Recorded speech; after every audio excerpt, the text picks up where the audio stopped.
Ladies and gentlemen, boys and girls, children of all ages, how you folks doing? Welcome here. Welcome to another edition of Smackdown. I'm your host, Conman167, and we're going to be live with you guys for the next 2 hours or so. It looks like it's going to be an interesting show. Not too much announced. Really just Roman Reigns is the centerpiece of today's show. So welcome, everyone. Let's jump right into this thing. It is time for that Conman Certified roll call. So who do we got in here today? How you doing, Elijah? Welcome to the stream. We got Neek Man, Be a Diamond, Steve Taylor. How you doing? We got Brian Schaefer, Lil Cash, Jacob Richardson. Welcome, my friend. We got Cubs fan up in here. Kevin Langoff, nice to see you, buddy. Isaac Roa, Kakapopo. We got ourselves a Led Thomas as well. Welcome to the stream. Con Mom, how you doing? We got Sad Verk up in here. Calvin Jackson, nice to see you. One more. Joe, how you doing? We got Strikers up in here. Chelsea Iyer, welcome to the live stream. We got Dave. Wow, welcome, buddy. Asim K, welcome to the live stream. Byronite made his way up in here as well. Jay Cochran, and so many others. I can't get to all your names. You guys know I'd love to give every single person in here a shout out. Unfortunately, there's way too many of you. It's good for the live stream. Tough for the shoutouts. But let's get into this show, everyone. Here today, Roman Reigns is going to reveal the consequences for Jey Uso's actions. So this Sunday is going to be Hell in a Cell. This is the go-home show. And Roman Reigns apparently is going to reveal whatever consequences await Jey Uso at Hell in a Cell inside the I Quit match. Now, if you're not all caught up to speed here, the I Quit match is going down. But this will be the first time ever we get a Hell in a Cell I Quit match. Very unique stuff, and I'm looking forward to seeing it.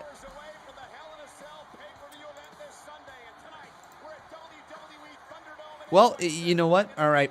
So, moderators, I just want you to know there is an instant ban here in the live chat now, okay?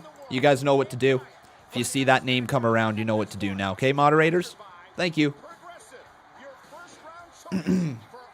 All right, but let's quickly refresh the cloud bot right here. And if you guys are excited for the show, then make sure you get your votes in here right now. Do either vote yes or vote no in the live chat. And hey, how you doing there, Mr. Barker and Kelvin Jackson? Welcome to the stream. Thank you, Jason Barker, for that $10 donation, and Kelvin Jackson for the 30 bomb. That's incredibly kind of you.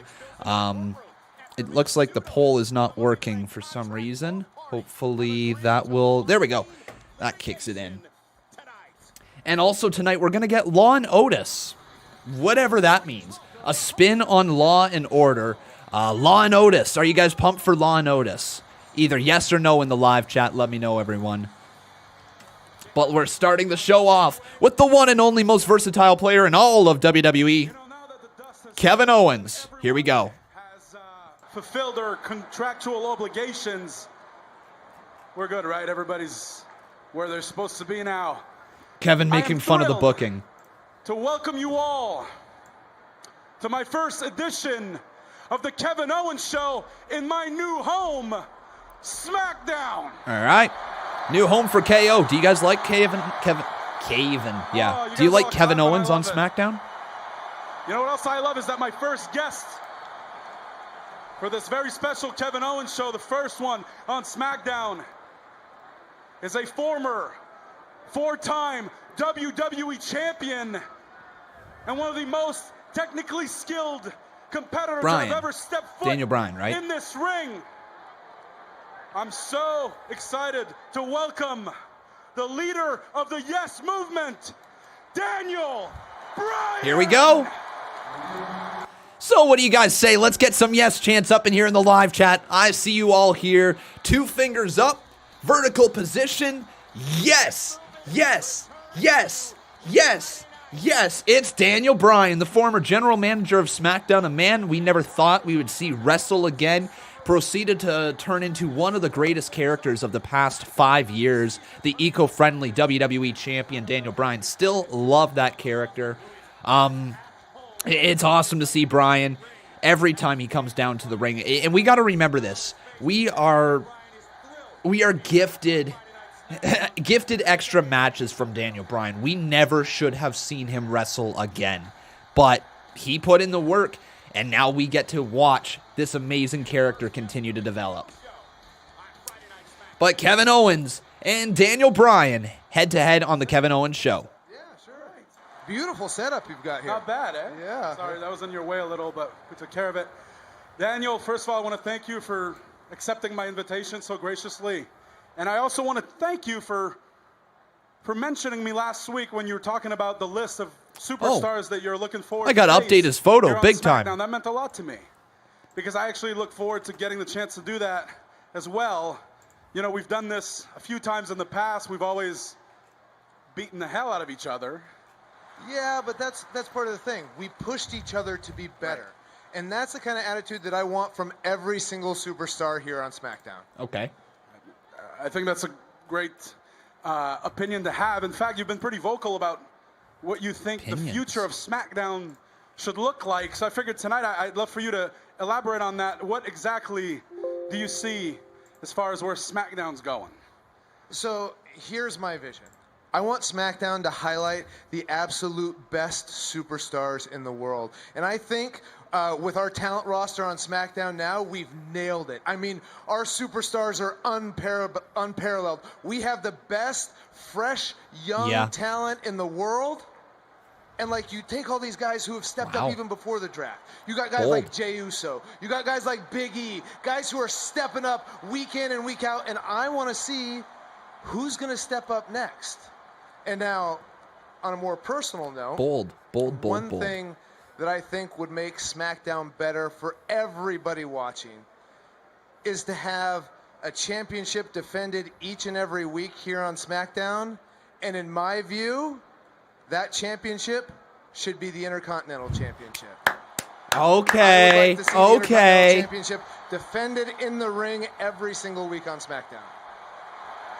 I think that's a great idea. And I got to be honest with you, Daniel, I'm flattered that you suggest me for such a role because that's really something special. But I'm pumped that you just brought up championships because that's actually why I asked you to come here tonight is I wanted to talk to you specifically about championships, even more specifically about a particular title, the tag team championships. See, because here's the thing. I've accomplished a lot here in WWE, but I have never, can you believe it? I have never been a tag team champion. Huh. I mean, you've betrayed a lot of friends. We're going to gloss. So, listen, here's the thing.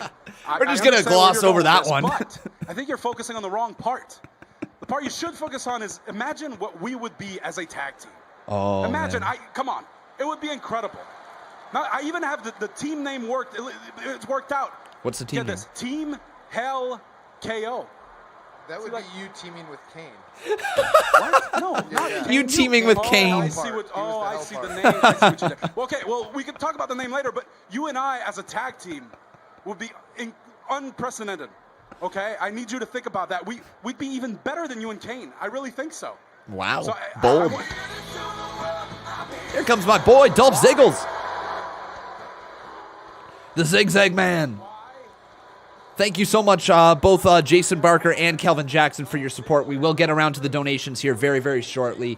Right here comes Dolph Ziggler and Robert Roode. I heard Daniel say he was talking about hot, fresh, young talent, and there's no way you could be talking about anybody else than the two you're looking at right here. Fresh, young talent? I'm sorry, boys. No. Kev, it's going to talk show. Who's going to get interrupted? Relax. Listen, we like to party.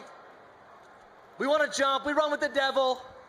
You had a party out here tonight and you didn't invite us? We feel a little slighted here. You know, you're out here talking about some fantasy tag team. The fact of the matter is you should be talking about two of the greatest SmackDown acquisitions in history. Right here. And the greatest tag team on the planet. Right here. Wasting everybody's time. Oh, well then. Guess who it is? That's Bobby Fish right there. Never mind. Guess who it is, everyone? It's the Street Profits. And they brought those solo cups over to Friday nights. Rocking the SmackDown Tag Team Championships that they did a little swappy daisy with the New Day for. Do you guys like the fact that they just swapped titles? I honestly don't. I think they could have done something a lot better in some way to get the titles to each other. You know what I mean? They could have done something. Anyways, Here is the Street Profits. Are starting this Friday night party out like this? Oh, I think we good with that. Oh yeah, especially with these two acting like they that new hotness. Come on, man. Y'all look like y'all just stepped out of 1984. Oh, the greatest album of all time! Woohoo! Joke's on you. Don't forget. Okay. That was weird. Forget what y'all tried to pull last That was week, really man. weird, Dolph. What, Like, that was really weird, Dolph. Nonetheless, Dawkins, we are so excited to be on Friday Night SmackDown. Yeah.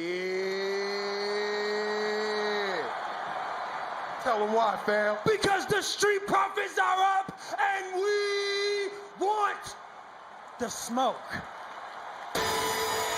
And here comes the rest of the tag team division. So, I can't tell if this is WWE trying to inject new life into their weak tag team division, but it's working. Here we go. You just stole our title. Yeah, and then you two just get them handed to you like a game of It's going to be an 8-man tag match, right? Yeah. Listen, Kevin, I think that we should test your theory about how good of a tag team we would be. Maybe 8-man? right now. Yeah. And here we go. All right, brawl's underway. Cool. And oh, I like that. It's been a long time since we've heard the bell ring like crazily. Actually, this is really kind of neat from WWE. It adds a sense of pandemonium to the ring. All right, sure. Hey, what's up, Captain? Sure. It's me, your boy Scott Stanford here with the Why the hell not? I actually kind of like that bell. award-winning lineup of It's a thing that reminds me of like the old days. You know, at the end of a match, you would have the bell ring, ding, ding, ding, and then a beatdown would go, and then you'd hear the person ringing the bell go, ding, ding, ding, ding, ding, ding, ding, ding, ding, ding, ding, ding, ding, right? Like they're just trying to, for whatever reason, they think if they ring the bell more times, it's going to stop people hitting each other in the face. I don't know about you guys, it just gives a rhythm, and you're just going to be like, ding, ding, ding, ding, ding, ding, ding, but like, still, you know, it adds a sense of something to the fight. It just gives me some old school vibes. I don't mind it at all. But welcome everybody here to the live stream. My name is Conman167. If you guys have not done so, please make sure you leave a like on this video. Also making sure you are subscribed. We got some donations to get around to, so we're going to hit that right now. But if you guys would like to get your donos in, if you have a comment you'd like to highlight, or you'd like to just straight up support this channel, you can do so through the super chat feature down in the live chat. So let's do this thing. So Jason Barker, thank you my man for that 10 bomb earlier. Let's roll it.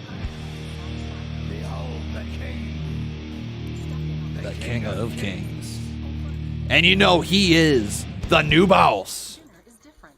On your knees, dog. So you're a 13-time Boss Battle champion right there, Jason Barker. Pretty close fight with the Boss Battle Championship. Dave Rua still maintains control as a 15-time champion. Jason Barker's 13. It's the two Boss Battle, the people that fight for the Boss Battle Championship quite a little bit. And then let's roll this after, because after that 10 bomb, we had a 30 bomb from Kelvin Jackson. My dude, it's great to see you as always. Thank you for the support, Kelvin, and I hope you're doing wonderful. Let's roll it. Hey, hey, ho, ho, sing it. Miz and Morrison. Hey, hey, ho, ho, Miz and Morrison. Hey, hey, ho, ho, Miz and Morrison. Hey, hey, ho, ho.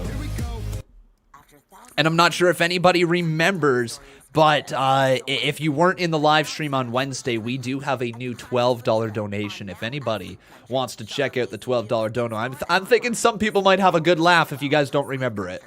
But let's get back here to the 5 bomb from Jason Barker. Oh, also, with that 30 bomb there from Kelvin Jackson, we've got ourselves a new boss. So Kelvin Jackson, thank you very much, my man. It's great to have you. And I think with that, you have become a one-time Boss Battle champion this month. I believe so. If I missed your name, let me know. But I believe you're just a one-time Boss Battle champ. Up next, the 5 bomb here from Jason Barker. And yes, so everybody, I want you to listen to this donation right here. One of our moderators is going through a really tough time. And, like, I don't want this to come across as favoritism or anything like that, because I know lots of people do go through tough times. So if you can use this story or use this as motivation, whatever it may be. But we're going to all here together in the live chat. Just let King of Fate know, we got your back, brother. You've got a community here that loves you, and we just want you to keep on plugging. So can everybody here say, we got you, King of Fate. We got you. Whether it's just we got you, King of Fate, we got you, brother, anything like that. Let's show him the support from the Conman community, because King of Fate, we know you're struggling, and we're all behind you, buddy. All right? We're all behind you. Let's give our respects to the Messiah, King of Fate. He needs it. Thank you, everyone. You really are the best live community I've ever seen. Just the way that we come together for people when they're down, when they're sick, when they're hurt, anything like that, it is truly amazing. So thank you, everyone. An amazing community. And we have your back here, Mr. King of Fate. All right? You might not be listening. You might not be watching. But you need to know, and hopefully we can will it out there into the world. We got your back, brother. But let me ask you here, everyone, who is going to win? It's either going to be the heels or it's going to be the faces.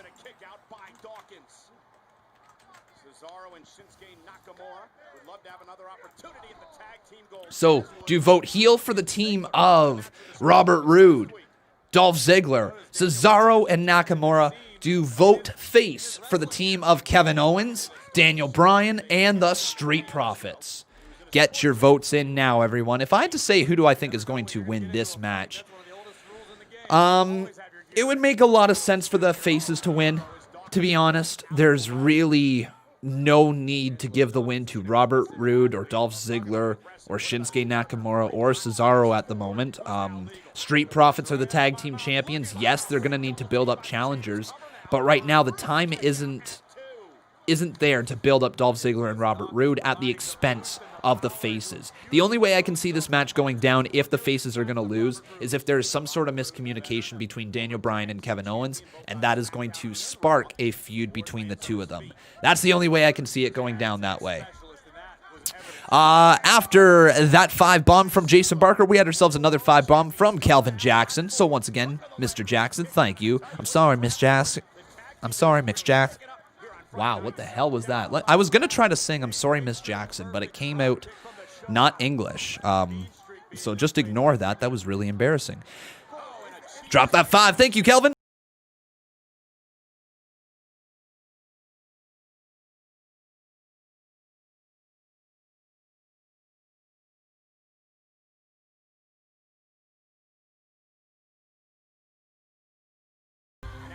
No blue cups. No blue cups, you're right, Calvin Jackson. No blue cups for the Street Profits. Still got those red solo cups. I bet you Vince McMahon, here's the thing. There is no way in hell Vince McMahon truly thought through the move of the tag team champions swapping brands. He probably just did it like the week before. And I'm pretty damn sure that's how Vince McMahon works. He just goes week by week. He says, oh, god damn it, pal. We're gonna put this match over here, and we're gonna put this match over here. And god damn it, pal, we're gonna say that's such good shit. And then we're gonna put this match over here, and then we're gonna put this match over here, and then we're gonna trade the tag team champions. And before you know it, the fans are gonna love it because it's such good shit. You know, Vince McMahon plans a week ahead. And he probably was like, okay, order 1,000 red solo cups or 1,000,000 red solo cups or however many red solo cups he believes they need. And they're probably just been on back order the entire time. And they're just getting shipments of solo cups after solo cups after solo cups. You know what I really hope that they reuse the solo cups. Because imagine how big of a waste it would be if after every single Street Profit entrance, they're just like, and sweep it up and into the garbage bins. Like, oh, man. Lil Willay says, doesn't the CMU plan the week ahead? Kind of. I plan from the pay-per-view back sort of thing. And then every single, for the major stories at least, and then the minor stories I just kind of plan week to week. The difference is my company of the CMU, if you want to even call it a company, attracts maybe 2,000 to 3,000 viewers a week. The WWE pulls in over 2 million on average viewers live. They're a $1 billion corporation. If they cannot figure out how to book past a week in advance, oh my God, they are in trouble. Yeah, and CMU can't determine the winners either. Exactly. But no, I understand what you're throwing out there.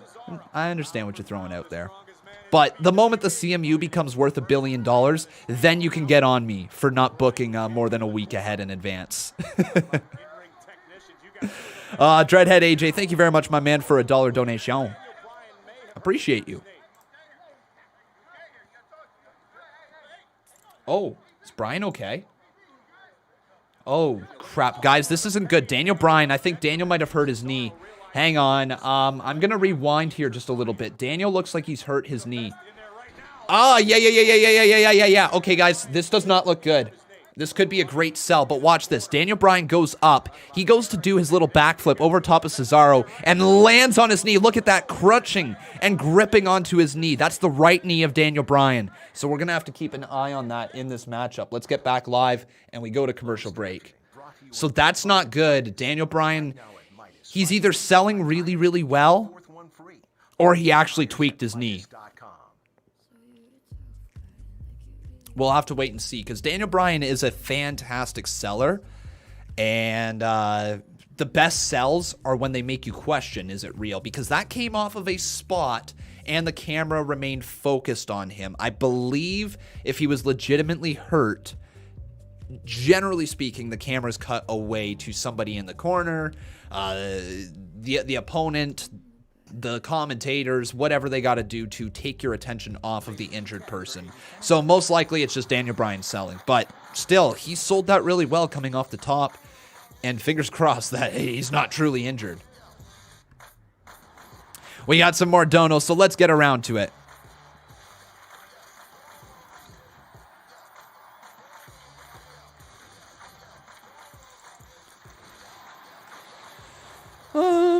All right, Chuck Francesco, how you doing, my friend? Thank you for your $7 donation. I hope you are doing wonderful this evening. And he says, do you think the Samoan faction is going to be formed at Hell in a Cell? Legit, I don't know. I don't know what is going to go down at Hell in a Cell, and that is one of the best feelings, because a year ago, going into Hell in a Cell, most of us were sitting here thinking, there's no question The Fiend is going to win the title. There's no question about it. And we felt like we were going to be like almost bored watching the Hell in a Cell match because we knew what the outcome was going to be. Then WWE shot themselves in the foot, and they had Seth Rollins beat The Fiend to the point where The Fiend couldn't continue inside Hell in a Cell. Yes, what you're hearing is what happened. That's how dumb it was. But still, everybody thought that that was going to happen, and to the point that we hated the pay-per-view coming out of it because it didn't happen. At this point, this Hell in a Cell pay-per-view, I don't have a clue what's going to go down. Bayley could retain her title. She could. Sasha Banks might not win the big thing. She's likely going to, but she might not. The Fiend, or not the Fiend, what the hell am I talking about? Sorry. Roman Reigns versus Jey Uso. We all expect Roman Reigns to beat Jey Uso in an I Quit match. But what does that entail? What is going to happen? What are the consequences? Like, there is so much unknown about this pay-per-view, and I think that's a really good thing, because it's been a while since we've truly had pay-per-views that are so difficult to predict. It's unpredictable, and it's had a really good build. I'm excited for the show tomorrow. Are you guys? If you're pumped for the show tomorrow, either give me a thumbs up or a thumbs down, or a fist emoji if you're just kind of in the center.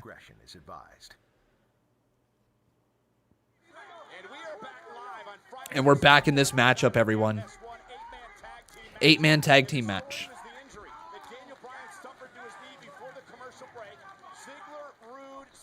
Steve Taylor says there's only 4 matches right now. You know what, man? I really kind of like that.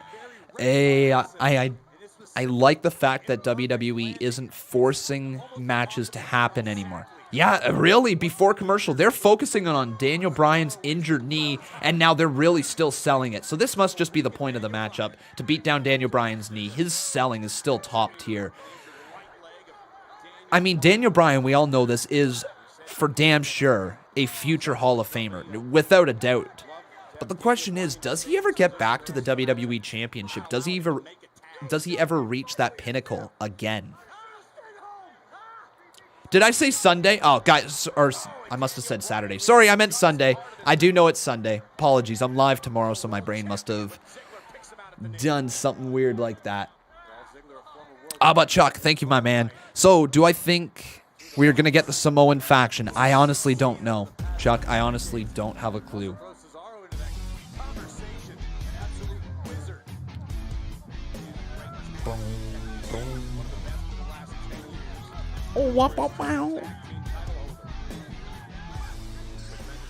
Boom.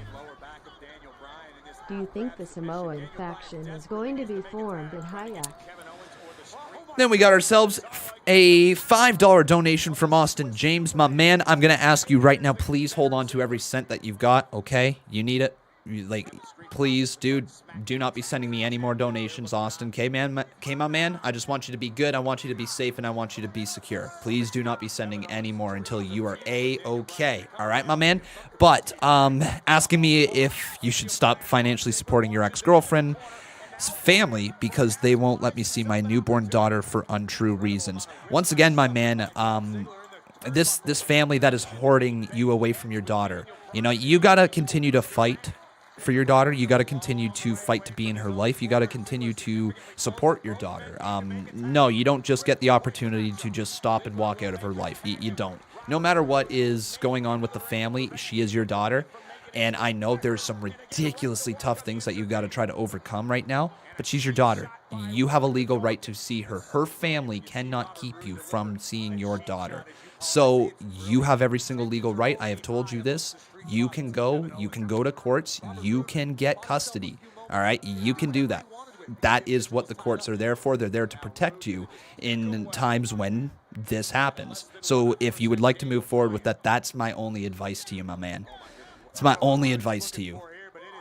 Austin James, though, thank you, my friend, for the 5-bomb there. Once again, though, please hold on to your money right there for the future. Okay, bud?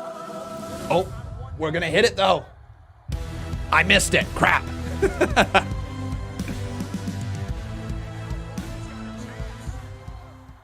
Hey Con, I was wondering if I should stop financially supporting my ex-GF family because they won't let me Tag has see been my made. newborn In comes daughter Angelo for Dawkins. untrue reasons. Big clothesline delivered right there to Nakamura. Another clothesline as the man who wears 2 headbands is slowly starting to pick up the pace of this match. Back elbow there. Oh, planting down Cesaro as well. Big drop kick. Man, who would have thought Dawkins was going to get the spotlight on this hot tag? Beautiful clothesline into the corner. Off the ropes. Running bulldog. Down goes Nakamura. And Nakamura's going to have to try to kick out. The King of Strong Style just stays alive in this matchup. Dawkins close to winning the match for his team here tonight.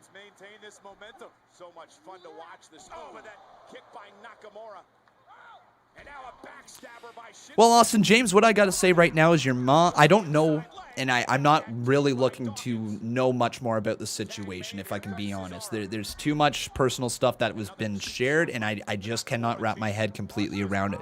But what I got to say to you is, dude, if your mom's going to act that way, fuck her. Just, if that's how your mom's going to treat you, like I said to you, cut toxic people out. If people are not going to help you in your life and try to make you happy and try to be with you and try to love you for who you are, F them. Get rid of them. You don't need that crap in your life, right? You do not need that crap in your life. Just because they're your blood does not mean that you owe them crap. Think about this, okay? They brought you into this life. They owe you every opportunity in life. They owe you every single thing, and they owe you unconditional love. That's what a parent owes you, because it was never your choice to be brought into this life. It was theirs. Okay? They owe you. You don't owe jack shit. Big win there for Montez Ford.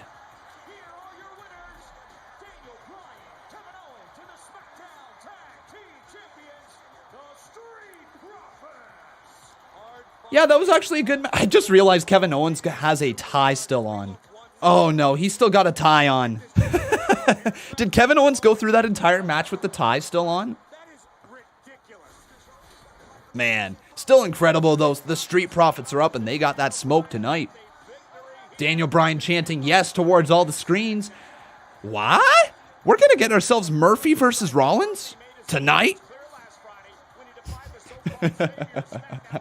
I want to show you guys this. I want to show you Daniel Bryan and Montez Ford. Look at this. Ready? Look at that. Ready? Ready? Watch the great little rope shake that they do. They do a nice little dance. Montez Ford comes over. Daniel Bryan's like, hey, I want the rope. And we're going to go both Ultimate Warrior on this. Yeah! Oh, that's awesome, man.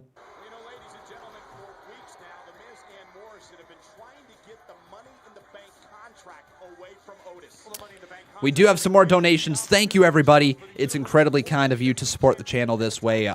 We will get around to them some more, okay? Oh, is it time for Law and Otis? Okay, we got to do Law and Otis, then we'll get to your donos.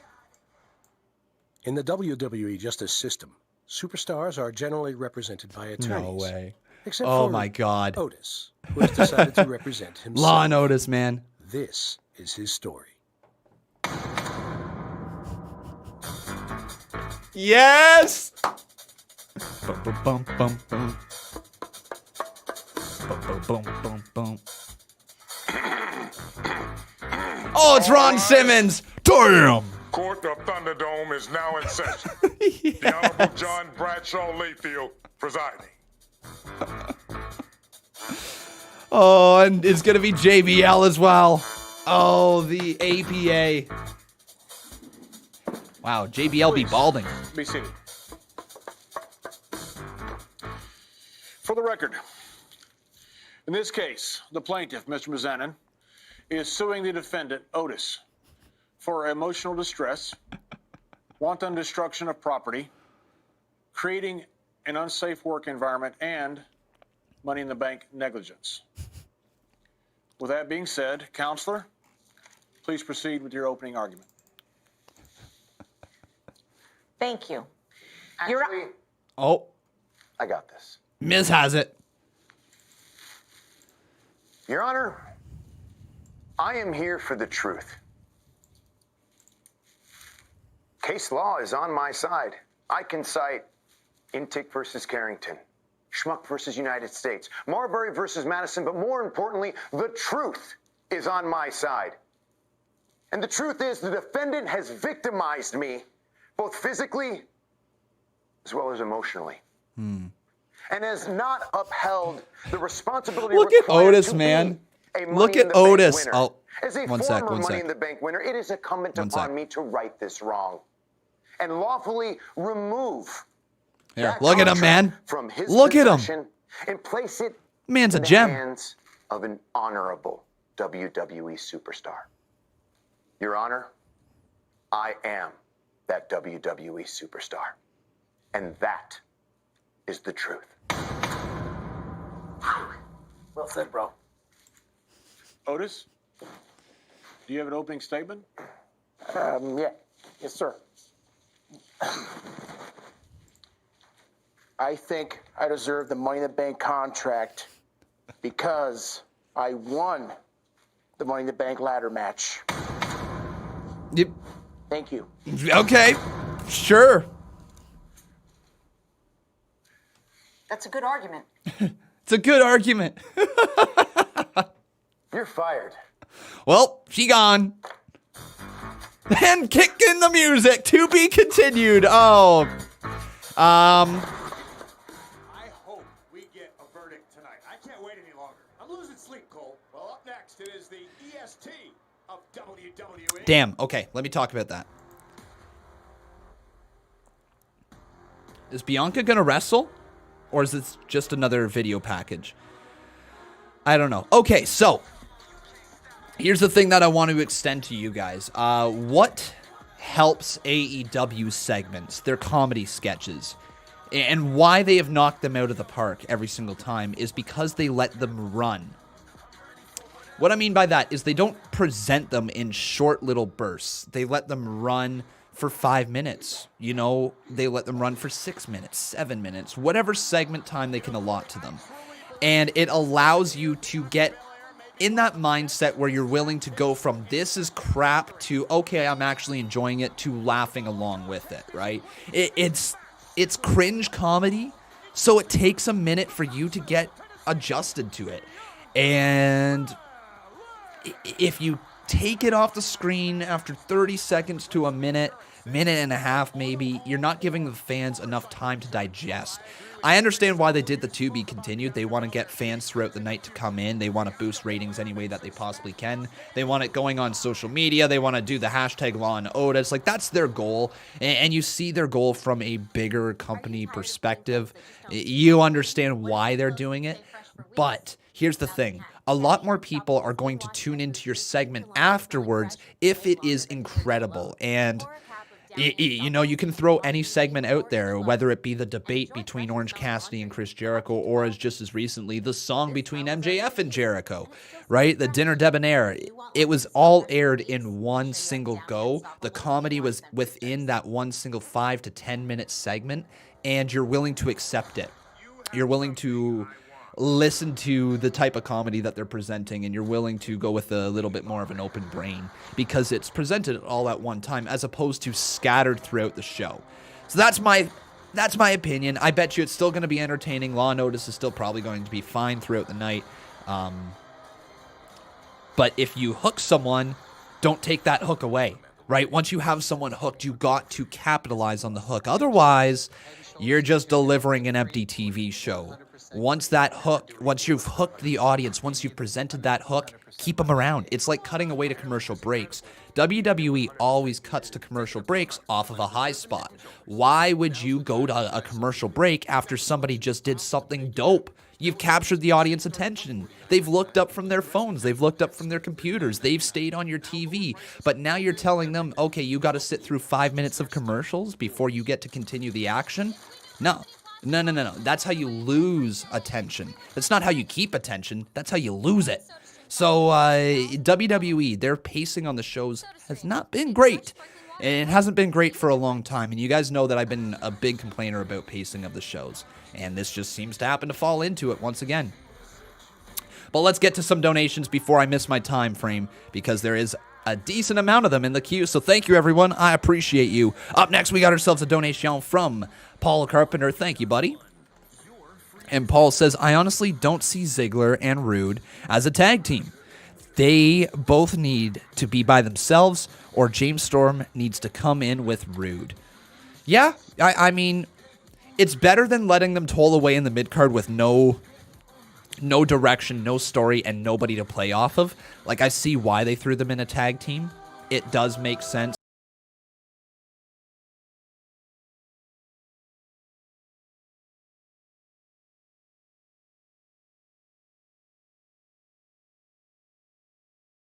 Time ago, Sammy talks. A long time ago. Only once has it ever happened. James Storm needs to come in with Rude. All right, and then after that 5 bomb there from Paul Carpenter, thank you once again, my man, we had ourselves a beautiful 20 bomb from the glorious Dave Rua, and of course that one is glorious, so let's see what Dave has to say.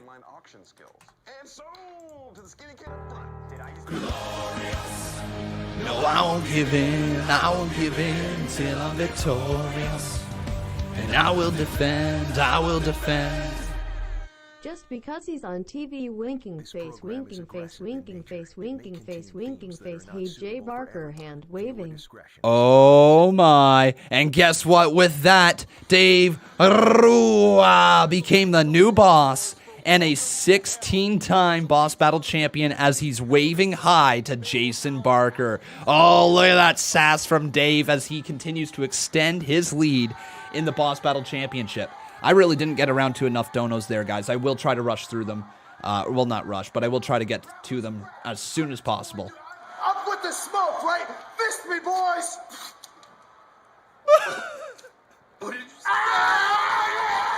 Fist me, boys? What? That was rad, guys. You already know, man. You the man. You the man, dog. SmackDown's the best. Yeah. Oh, Sammy. Okay. Congratulations. Hey, your knee okay? Yeah, it's gonna be good. Good. Hey, listen, I just wanted to nip this in the bud before this goes any further because I heard you out there on the KO show bad-mouthing me a little bit.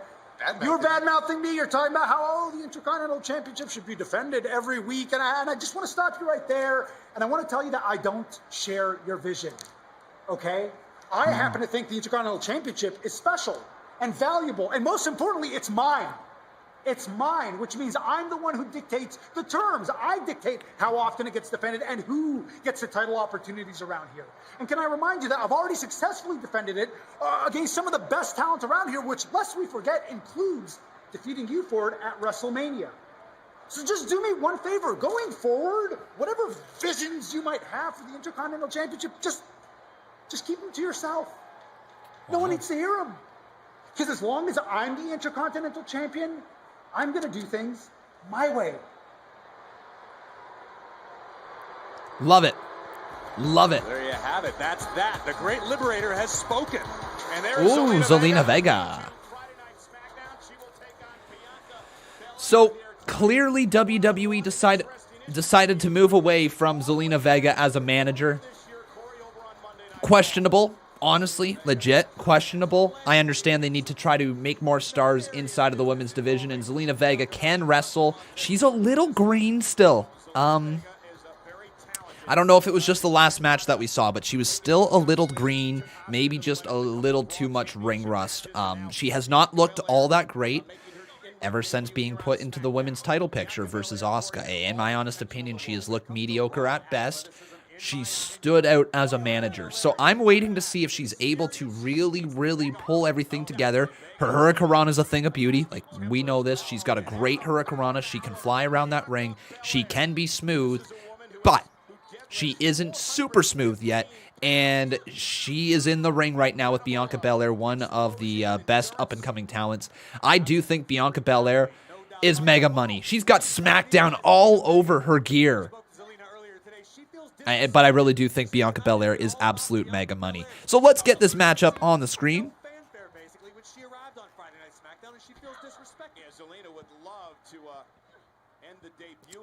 So where is Bianca?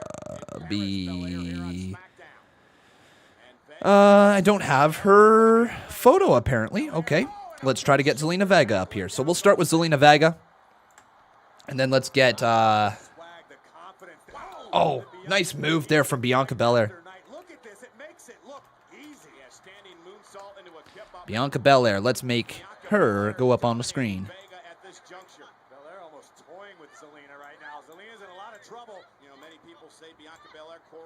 And then we'll take your votes as well, everyone. This match might not last too long. It feels like it's going to be a match that's going to be over by the time I get their photos up on the screen. And then once we start doing the poll.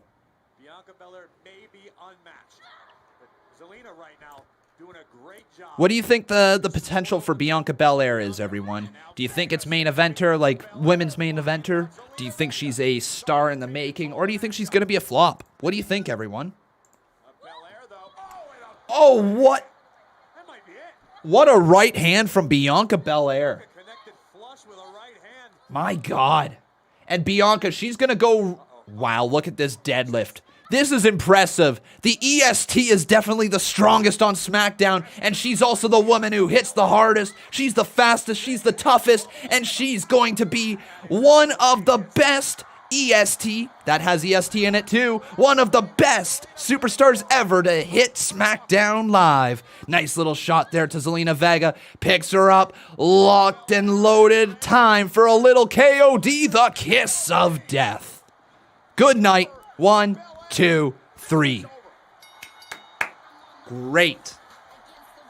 Great, great, great. Yep. You didn't need much more than that, did you? That was honestly exactly what you needed.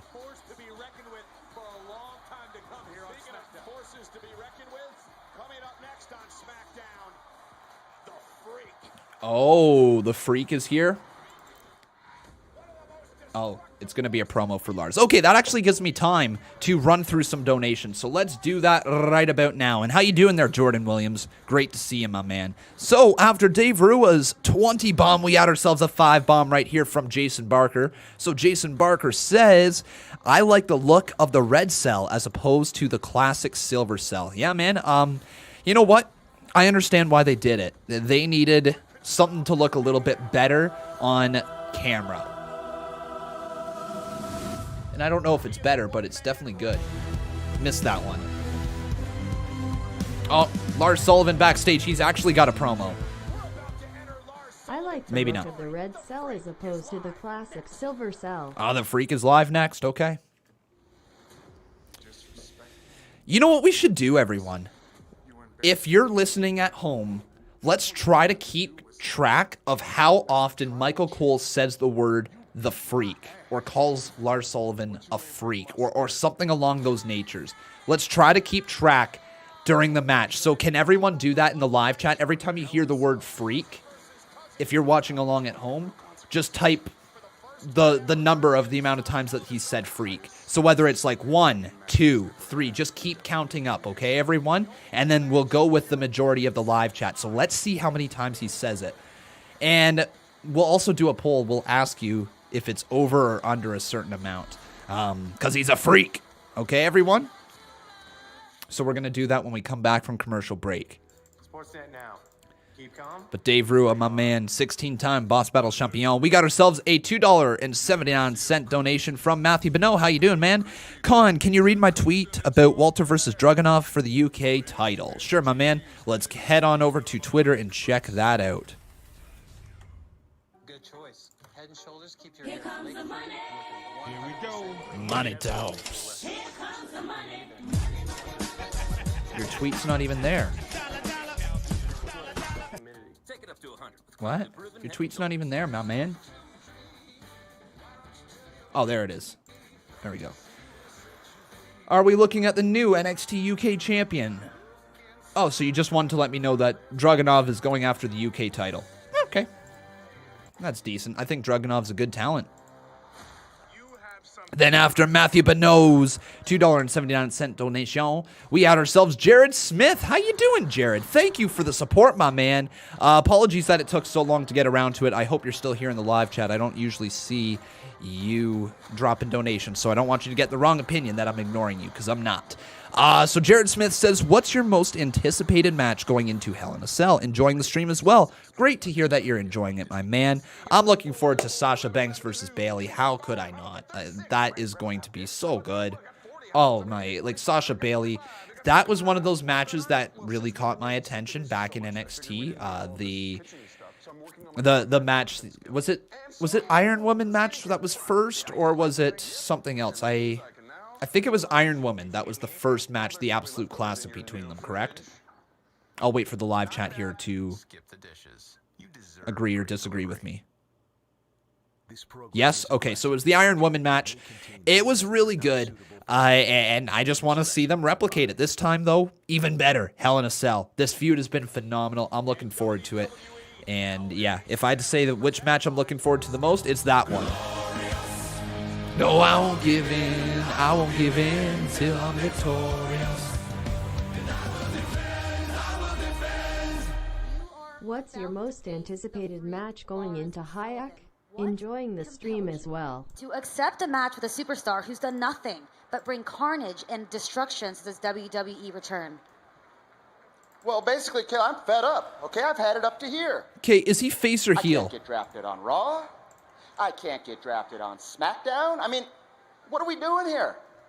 It's blatant disrespect is what it is. So naturally, it's up to me to right the ship. So I'm calling out the big man, and we're going to turn this thing around. Tonight, I'm going to prove that I belong here. Well, if Shorty G wants to prove he belongs, Corey, knock off the freak. One. We've heard one freak already, everyone. That's one. Remember, we're keeping track.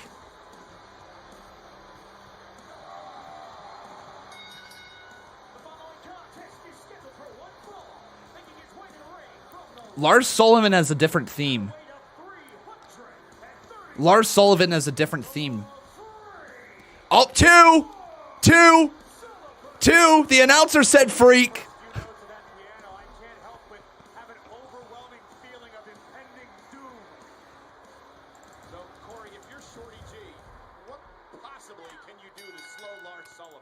I'm really listening for the freaks right here. Here in the WWE Thunderdome, and we use them liberally. And Shorty G off the second rope, caught by the powerful Sullivan, and a fall-away slam. Good thing JBL's in the house. Lars Sullivan sending Shorty Oh, man. All right. So, Chuck Francesco, thank you very much, my friend, for your support. Let's roll your 7-bomb right here. He's 6'3", 330 pounds, and he enjoys hurting people.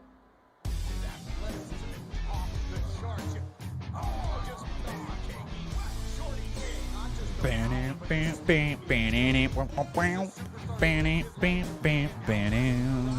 Boom. I disagree. When HHH went looking for HBK back in 09, that was spaced out, and that worked. Sometimes it can work, Chuck. No doubt about it. Sometimes it can, my man.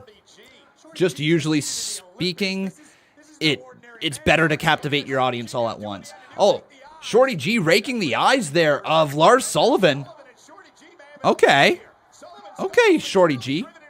4, 6, 3. Oh, there's another one. 5. I think we're up to 5, everyone. I think it's 5 right now. It's either 5 or 6. Freaks. 7. I'm keeping an eye on this. 6. Let's go with 6.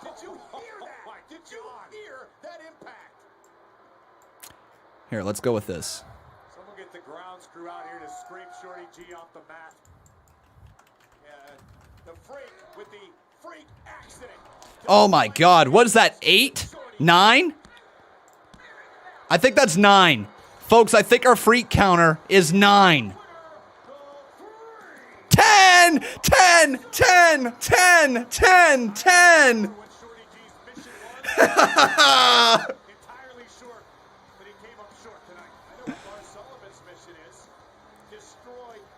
You guys are saying it, so it's somewhere between 8 to 10.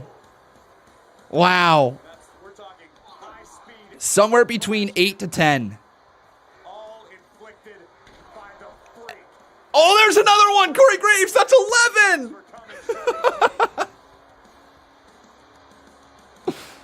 11 times.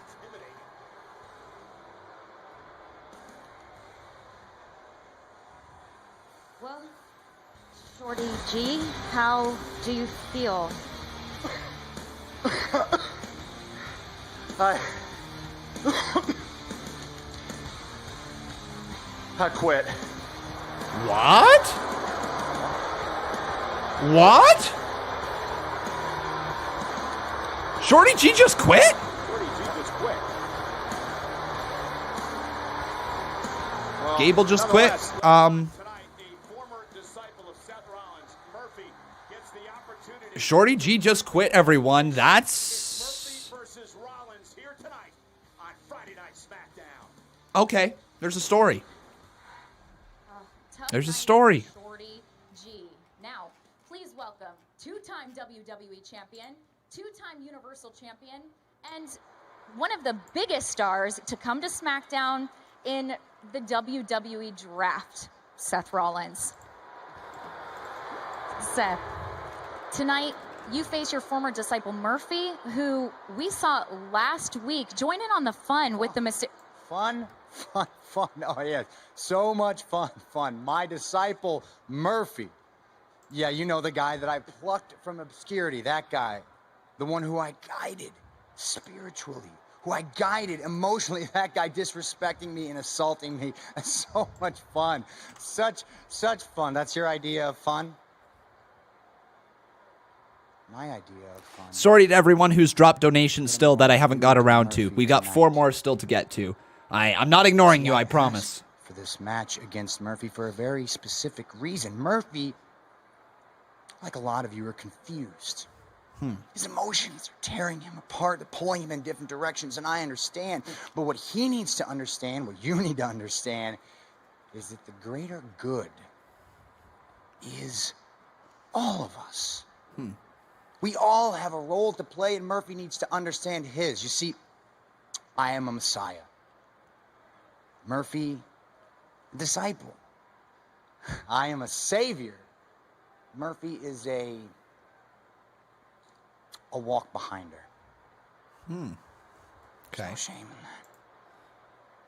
Tonight, I will define Murphy's role for him. And that sounds like a lot of fun to me.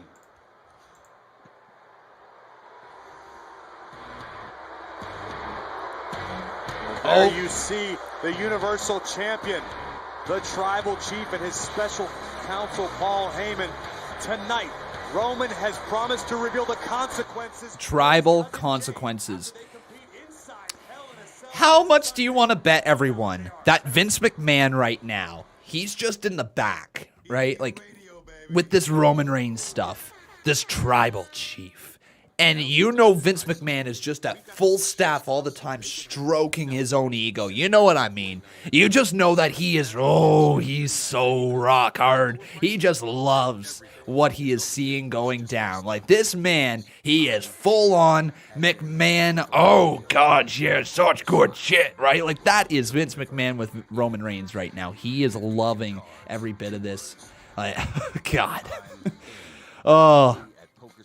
It's just like a wet dream for Vince McMahon, that's for sure right now. All he's ever wanted is for Roman Reigns to get over with the fans, and he's over. He is over. And I've been saying this for a long time now as well. Like, Roman Reigns is a great talent. WWE just didn't know how to book Roman Reigns. They didn't know how to book a talent that was handpicked. Fans don't want to cheer the handpicked talent. Nobody wants to pick or wants to cheer for the handpicked talent, right? Nobody. And nobody wants to root for number one unless you're a fan of that team. If you're not like a big fan of that team and they're number one and they go into like the playoffs, let's say this is like for hockey or baseball, basketball, whatever. You want to root against the number one team if it's not your team, right? If it's not the guys you root for, you're rooting against them. You're going to go for some underdog. You're going to go for some other team that you think, these guys deserve it. This guy deserves it a little bit more. And the same thing was with wrestling. Roman Reigns was the New York Yankees of wrestling for a little bit. And everyone wanted to hate the Yankees. And as a result, they hated Roman Reigns. Just to kind of use like a little bit of a example there. But you get what I mean, right? And Roman Reigns, you know, he couldn't get over in that role. Fans wanted him at one point. Remember this. Fans did want him when he was in the Shield. They wanted to cheer for Roman Reigns. Then Vince latched onto him as his guy, and before you knew it, fans booed him. And it took a long time for Roman Reigns to recover. It wasn't until just recently when he returned that he recovered. His character still didn't recover. And this was after he came back from leukemia and everything. Fans just did not want to cheer him for whatever reason. All hail. Bow down to the king. Thank you, Glasgow Geek. How you doing, my man? Hail from Scotland, brother. Oh, that's so cool. That's so cool that I got myself a, well, not myself, but that we have viewers from around the world in here, like whether you're in Scotland, Ireland, the UK, India, my goodness, like if we've got people from all over the world, New Zealand, Australia. It's incredible, guys. So welcome to the live stream, but Shorty G backstage right now. Thank you. How you feeling? Look, I came to check on you, see how you're doing, but I also have to make sure I'm not hearing things. Did you just say you quit? Yeah, I quit. Wow. I quit being Shorty G. Oh, there you go. All right? I'm done being a character that talks about, just accept who you are, okay? It'll all be fine. You know what I don't accept? I don't accept this Shorty G crap. Yes. All right, I'm done being the smiling little punching bag around this place. Their little happy face on top of their public service announcement, okay? What a joke. Oh, just accept who you are, and you can achieve anything you want. No, they can't. Who are we kidding? Wow. They can't achieve everything they want. And neither can Shorty G. There's only one man that can achieve anything he wants. An Olympian. State. National. World championships. A man with a list of achievements so big, it has to be seen to be believed. Trust me, Pierce. It's long. And his name is Gable. Gable. Chad Gable. Chad Gable is back, baby. Even though I never stopped calling him Chad Gable. Well, well, well, everyone. Shorty G no more. Chad Gable is back. That's kind of big news. But here is Bayley.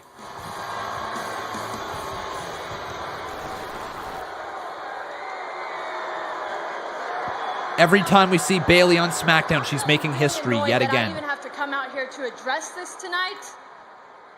But this morning, I did about 4 interviews. And instead of them appreciating their precious time with the longest reigning SmackDown Women's Champion in history, they decided to ask the same damn questions about Sasha Banks. Honey No matter what I do, I can't Thank seem you to very get much away for from subscribing. her. Why are you hesitating? What is it going to take for you to sign the contract? Are you afraid? Afraid? No, I'm not Thanks, afraid. Jacob Toon. Sasha doesn't deserve this. 7 She's months, an yeah, man. ungrateful Took a long brat, time, and didn't the it? last thing I want to do is give her what she wants.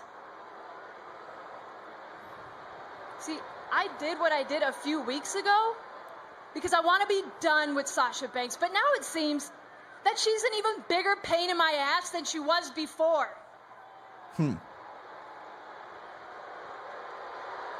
Last week, she said, and I quote, I never said longest reigning. I said we're I seeing am history Sasha every single Banks, week. Not and longest my reigning. name I know she's is not longest bigger reigning. than your title. Really? I don't think so. You know what I think? I think you got a little too conceited, and your head is so big, you won't even be able to fit inside a Hell in a Cell. Wow. All right. But that doesn't matter, because I didn't and I won't sign the contract, so you may as well burn the damn thing. Okay. Not going to sign. Because I know Sasha likes to call herself the boss. Well, ding dong! Hello! You are not the boss of me, sister! We're going to find out if that's true. It's boss time. It's boss time, says Michael Cole. You guys all heard it. And is Sasha going to bring the fight? Man. Just this isn't fair sometimes. This is just not fair sometimes, is it? This is not fair sometimes. Anyways, it is Sasha Banks.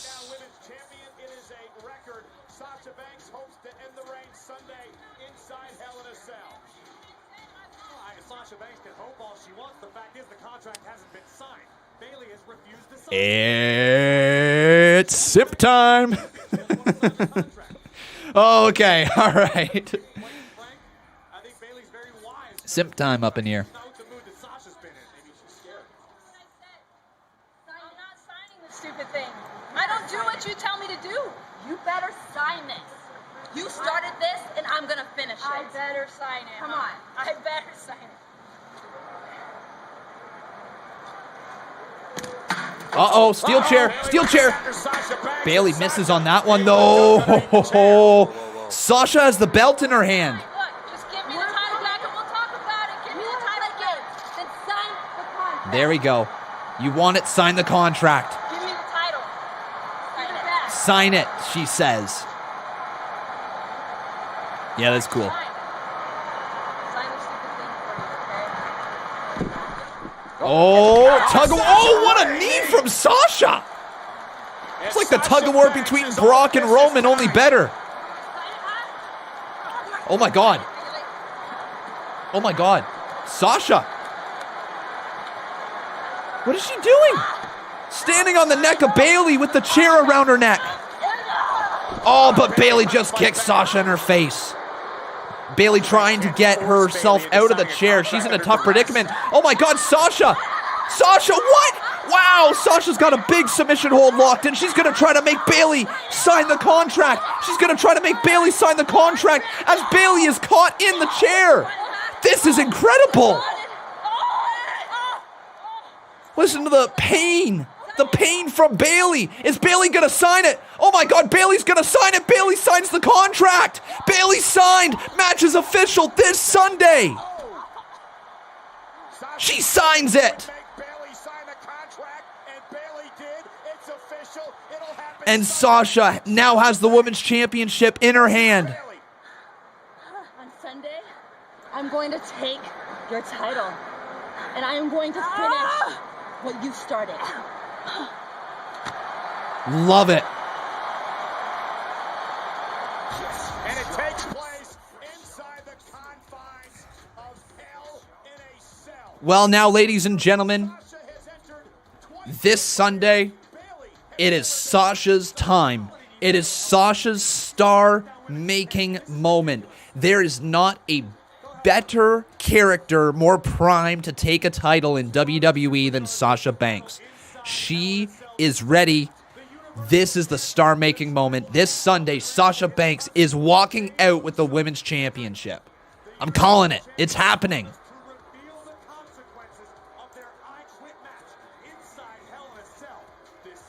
My goodness. Paul Carpenter, thank you, my man, for your 5-bomb right there. But I just realized something, everyone. I think we got ourselves a new boss. Yes, we do. Chuck Francesco, you are the new boss. Now Lon Otis is back. He assaulted me. They say he assaults a lot of people. It's hard to put into words the trauma that we've endured. And it's not necessarily the physical scars. It's the scars in here that hurt the most.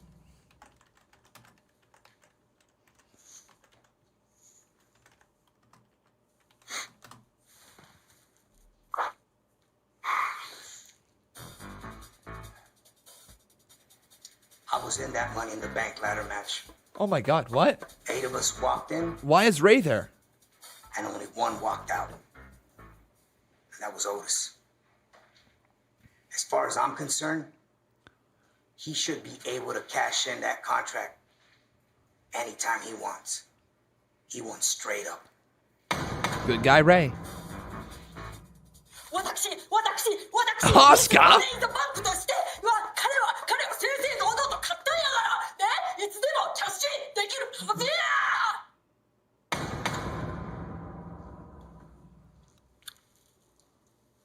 Did you get any of that?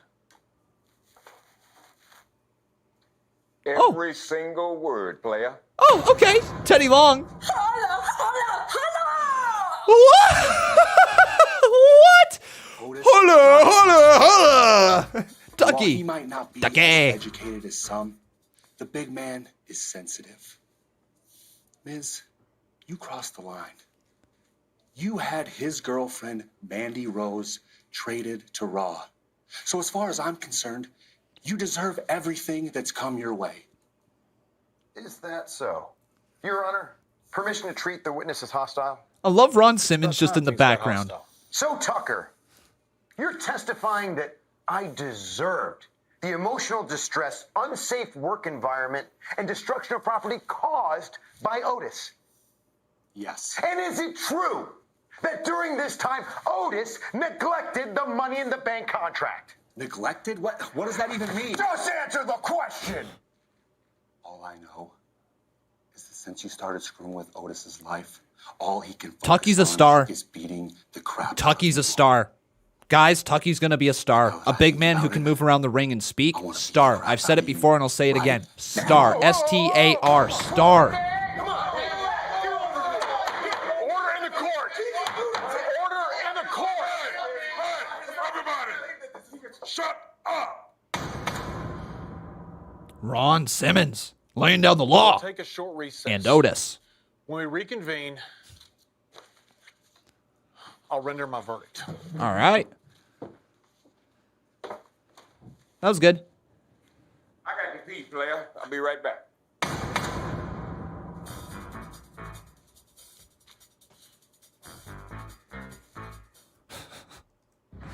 Oh my. This isn't over until I say it's over. I love it when wrestling's silly. I really do love it when wrestling's silly. I don't care what anybody says, if they like it or if they don't. If wrestling is silly, it's fun. And I just like to have fun when I watch the show. So far, it's been at least fun. And that's all I care about. Overall, the show has not been great tonight, has it? It's not been a great show by any means. Sasha's segment stole the show. Like, that one was incredible. Great segment right there. And then the Law and Otis stuff, yeah, sure. Like, yeah, that works. That works as well. But honestly, guys, like, let's take this back. Tucker Knight. Big man, like, good look to him, can work in the ring, can fly around the ring, and I bet you he can work mean as a heel. This is a man who has lots of potential. How old is Tucker Knight? Let's take a look right here. Tucker Knight. Tucker Knight is 30 years old. Holy crap, he's only 30. Guys, if you had to take a look at somebody who is in the tag team division right now, or somebody who is not really on the radar of a lot of people, and said, like, who could you find a star? Who could you start making into a star? Two people, Montez Ford, you can start making into a star, and I think Tucker Knight. Yeah, Tucker Knight's been great. Botch guy in here. Do we got a wild botch? I didn't see his name pop by. Do we got ourselves a botch guy? We most certainly do. He says, damn. How you doing, Botch Guy? Great to have you, my friend. Really great to have you. But let's continue on with the donations that we do have. Paul Carpenter, thank you, bud.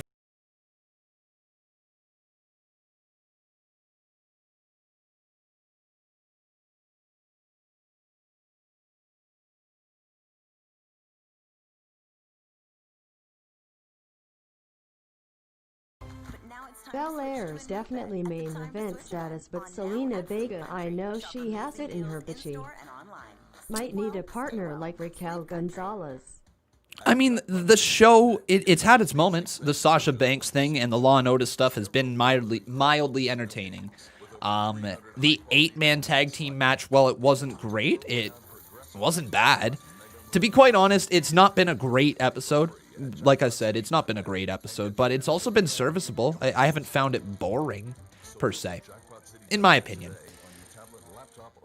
Honestly, I just like, I like SmackDown. It's a breeze watching the 2 hours. Dreadhead AJ, how you doing, my friend? Great to have you. Thanks you. Let's try English properly. Thank you so much for your $1 donation right there. Appreciate it, buddy. And then we got ourselves a 35 bomb from the one and only Kevin Langoff. Mr. Langoff, how you doing, my man? Thank you for the support. He says that deserves a boss dono. And I didn't mean to completely no-sell your donation right there, Paul Carpenter. Belair's definitely main event status, yeah, but Selena Vega, I know she has it in her, but she might need a partner like Raquel Gonzalez to get there. Makes sense. But now, everyone, it's time to reach deep down into our inner Michael Cole. Oh, never mind. We're back. The verdict is here. We'll run it after.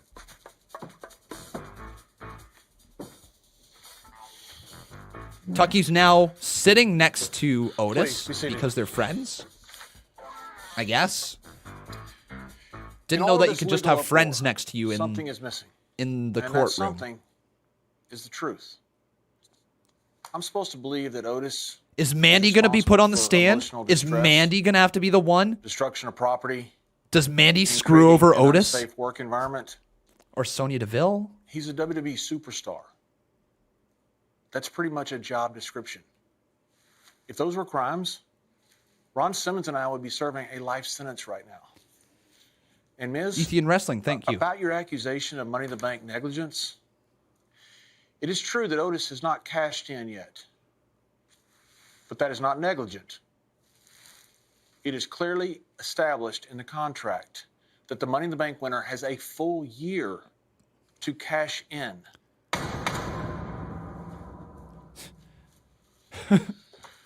So after minimal what the heck was that? I have absolutely no choice but to rule in favor of... Your Honor, if I may just have one more second. Ms.? I forgot to submit a key piece of evidence. You're lucky. I have let you interrupt this entire trial. I know, but I really think you want to admit this evidence. Bailiff Simmons, please retrieve the evidence from Miz and approach the bench. What's in there? What's in the briefcase?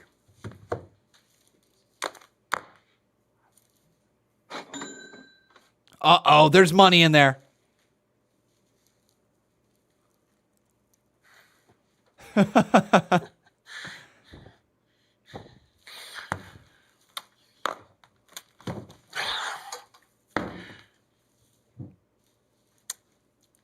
In light of the new evidence, I have no recourse but to decide in favor of the plaintiff, The Miz.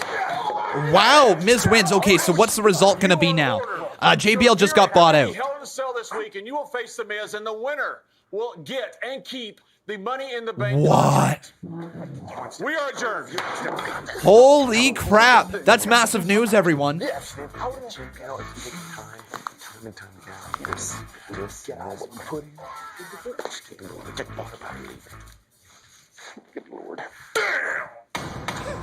There it is. There it is.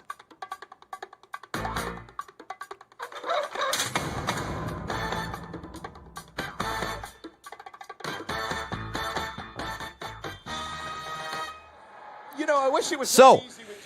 Well, that might have been goofy as hell. Everyone, we officially have some news for this Sunday. Miz versus Otis for the Money in the Bank contract.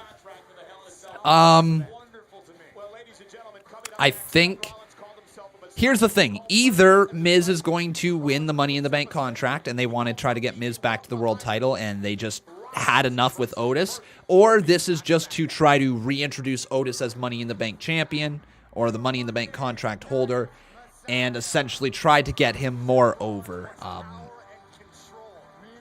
I think that was just a tactic right there from WWE. It might be to transition the briefcase off of Otis to The Miz, and honestly, I wouldn't hate it if it happened, but I think it's really just a thing to try to reestablish Otis as a mild threat.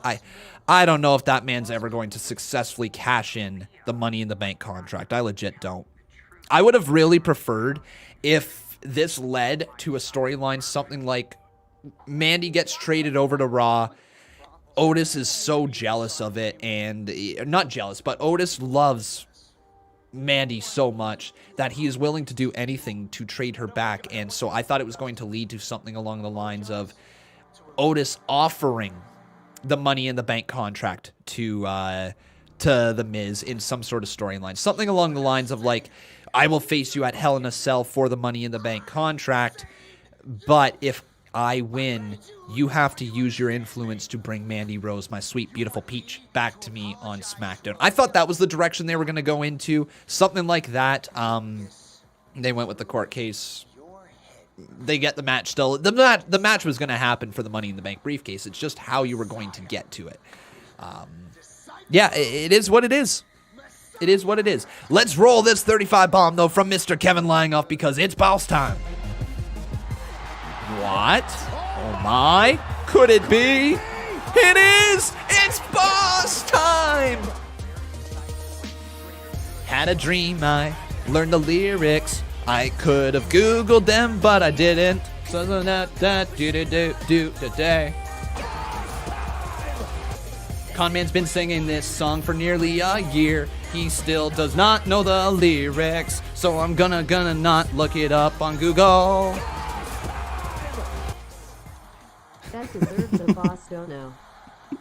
Oh, thank you so much there, Kevin Langoff.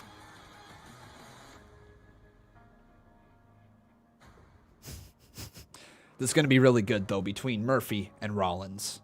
Something's obviously going to go down with this matchup.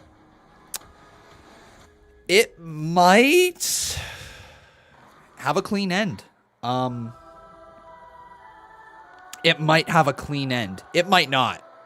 But this could lead to a match at Hell in a Cell. It's what I thought it was originally going to happen. Or we get it solved here tonight.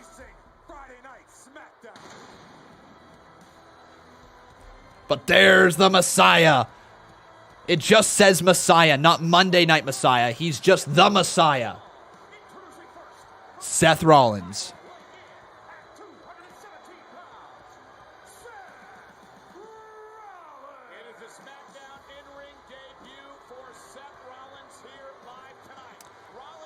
So, yes, this is the new version of Seth Rollins. I think it's going to be relatively similar to his character on Raw.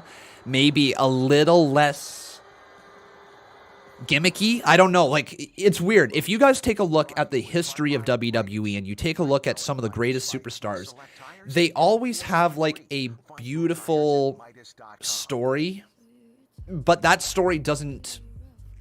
Let me try that again. I'm not sure where I'm going with that. Every single great character in the history of WWE has some sort of backstory. That's what I was trying for. They have a backstory, and the backstory isn't always super clean. It's a little messy. You can look at some of the greatest factions, and their development of the factions are a little messy. But once they find the thing that works, that's when the gimmicks become legendary, iconic. Once you find that switch, and once it flips over, whatever moment it may be, that's when your character becomes iconic. Think about the last true iconic character that was created with a moment in WWE, and it was Becky Lynch's The Man character. That's the last true iconic character that has transcended beyond WWE, and that came from the moment of her broken nose, blood pouring down her face, hands out to the side at Survivor Series, like 2 years ago? Something like that. Those iconic moments only come around every so often, so once they do happen, that performer has to make sure that they run with it at that point. And I don't believe Rollins necessarily has that gimmick-defining moment yet. I wonder if it's coming. He had a really close one there with the formation of the Monday Night Messiah and obviously his partnership with Murphy, but there was way too many kinks in it. It was originally supposed to be with the Authors of Pain, and then you had Austin Theory thrown in there. Just way too many moving parts, but they're building towards something, and I wonder what that payoff is going to be. If the payoff is Murphy getting a big push, or if the payoff is Seth Rollins with a defining win over Murphy, and then they move forward with him. I honestly don't know what it's going to be.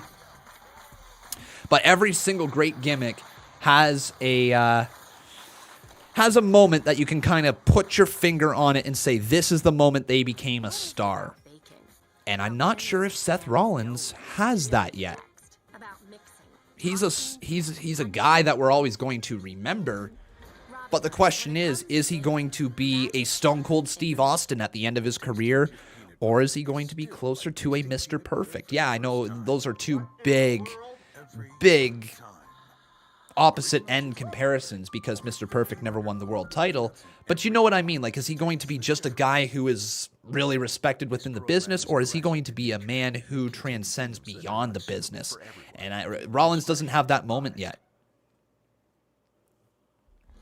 And Friday Night SmackDown on FS1 is sponsored by Progressive Insurance. Save when you bundle auto, home, or motorcycle insurance.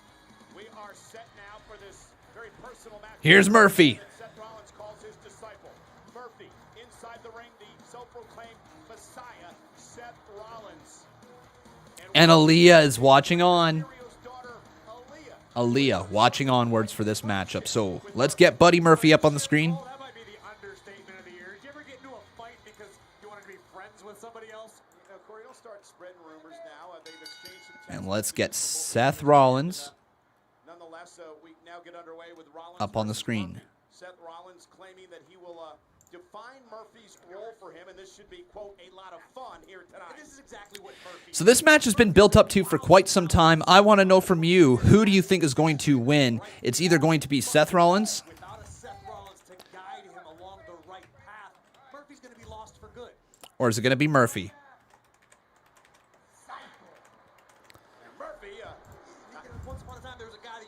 Messiah, disciple. All right, let me know who's going to win. Do vote Seth or vote Murphy for who you guys got winning this matchup. Rollins just shoving Murphy away. Lots of time. This match might really steal the show. They might allow it to go the time required. Been a very good feud. Oh, who be this? Cameron Gray, thanks for your 7 bomb, my man.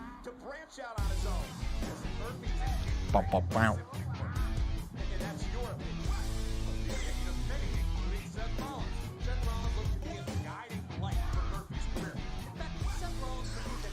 Boom. You should put a Bray Wyatt, the Fiend Bray Wyatt donation animation for this weekend and next week. I actually $5 donations and make it either the Funhouse Bray theme or the Fiend theme. Well, thank you so much there, Cameron Gray, for your support. We actually do have a Bray Wyatt Fiend donation gif on the channel already. It might be a little bit more expensive than you were hoping for, but it's our $40 donation gif. If anybody would like to try that out, you can. It's the Hurt Heel from Bray Wyatt and the Fiend. So we do have one, Mr. Cameron Gray, but I appreciate your support. Thanks for your 7-bomb. Also, by the way, earlier I forgot to mention, Kevin Langoff, you have become the new boss. So Kevin Langoff, thank you, my man.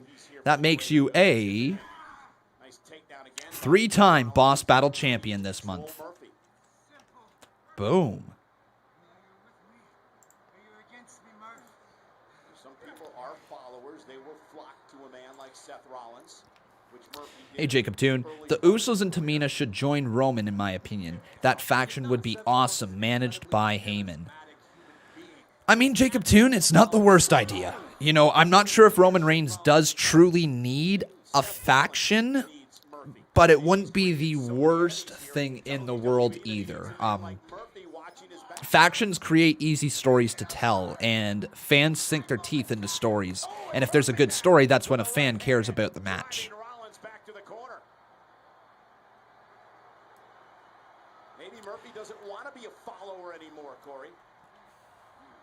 Seth did sell that really well. Big forearm right to the face. Nice hurricanrana, and Seth just gets launched to the outside of the ring. Murphy, is he going to go flying? Murphy off the ropes. This man's going to move. Oh, sliding over top of Rollins. Baseball slide. Draw. Whoa! Oh my God, Rollins just landed on his head on the announce table, and we go to commercial break yet again. What is with this man?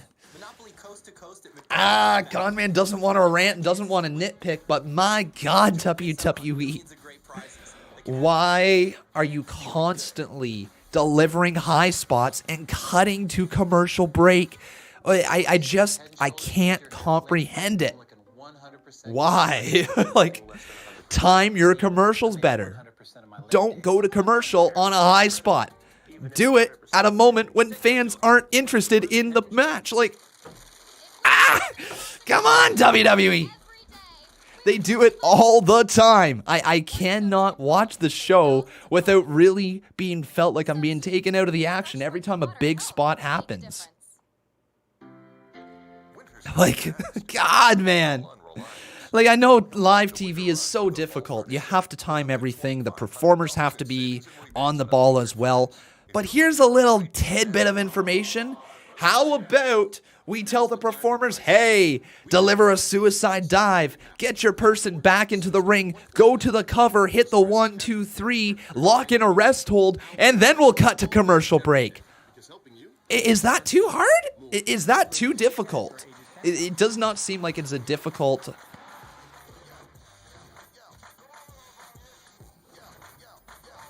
Hey, Cameron Gray, we got ourselves the Boss Battle Championship right down there, my man. Right down there. But I honestly don't understand why they just keep cutting to commercial break when the show is getting good. It's honestly my biggest pet peeve over the past couple of years with WWE is just their inability to pace the show properly so that fans are going to care about the most amount of stuff on their show.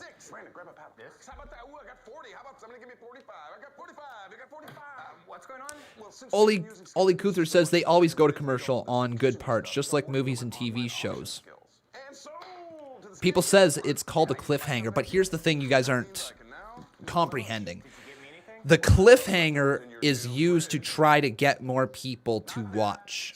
That's the goal. It's attempting to hook a viewer so that they tune in to either something later in the show or they tune into the following week. That's the cliffhanger. That's what it's used for. It's not supposed to be used every single 10 minutes. It's not. It's not supposed to be a thing that you are throwing out there to your audience that is already watching. You've got their views. You've got their views. They're watching. So captivate them. Don't try to hook the viewers that you already have. Like, I mean, you want to try to hook the viewers that you have, but don't try to add a cliffhanger for a commercial break. Fans don't care about that. They want to see the action. They don't want to feel like they're missing the match. But every time that WWE cuts from a match, it feels like they're cutting a good portion of the match out. I'm not sure if that makes any sense, but it just feels like the match is so disjointed because of how WWE cuts to commercial break. Every big moment seems to be followed up by a commercial cut. So cliffhangers are fine when used properly. And here's the thing, guys. It's not bad if they do cut away. Oh, hang on. Let's go. No, I can do what I want. Oh, Aaliyah, not happy with the Mysterio family still. But it's not the end of the world if they do a massive spot and then cut to commercial break. Sometimes. But when it's every single time, it's very draining on the viewer to get invested in something, to feel your energy levels rising, and then sit through 5 minutes of commercials. And then you come back to a rest hold. And then they're going to slowly get to the next part of the match. And if it's a 2-segment match, well, then guess what? They're going to build up to something big, and then we're going to go to commercial break yet again. But Murphy's an ingrate and decided to turn his back on the one who made him. Well, he doesn't want to be a follower anymore. Anyways, what do you guys think? Do you agree with me or do you disagree with me on my take with WWE to commercial breaks? I'm actually curious. I don't want to be rambling on about something that everyone hates, but that's just my personal opinion when it comes to commercial breaks. How you doing, Retro? Good to see you. Oh, Murphy slammed into the corner by Rollins. Almost a look of disgust on Rollins' face that Murphy has been putting up this much of a fight here tonight. Murphy's second rope. Oh, big drop kick there from Murphy. Okay, a decent amount of you agree with me. Murphy's body very clearly racked with pain at the moment. And you know what? I don't want everybody to just blindly agree with me, right? If you think that I'm being stupid, say, hey, con man, you're being stupid. And then I might say, hey, screw you, man. Paul Carpenter, thank you, my friend, for your support on the channel. We're going to roll your 5-bomb. Is it even true Roman's going to have a faction? Because I just heard it's all bees. He doesn't need one. I mean, honestly, Paul Carpenter, I don't know. Until it happens, I don't have a clue.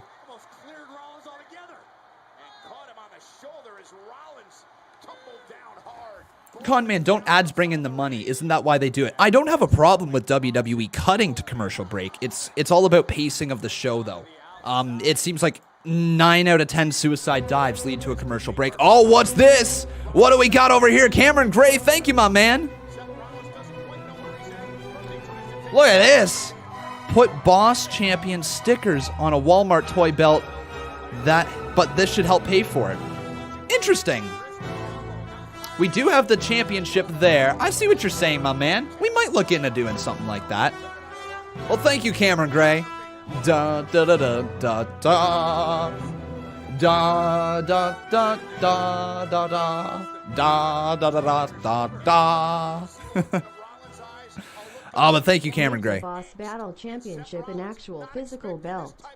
Put Boss Champion stickers on a Walmart toy belt. This should pay for it, lol. Thank you, man. You know what's actually funny that you mentioned that? I did have a toy WWE belt in my Amazon shopping cart.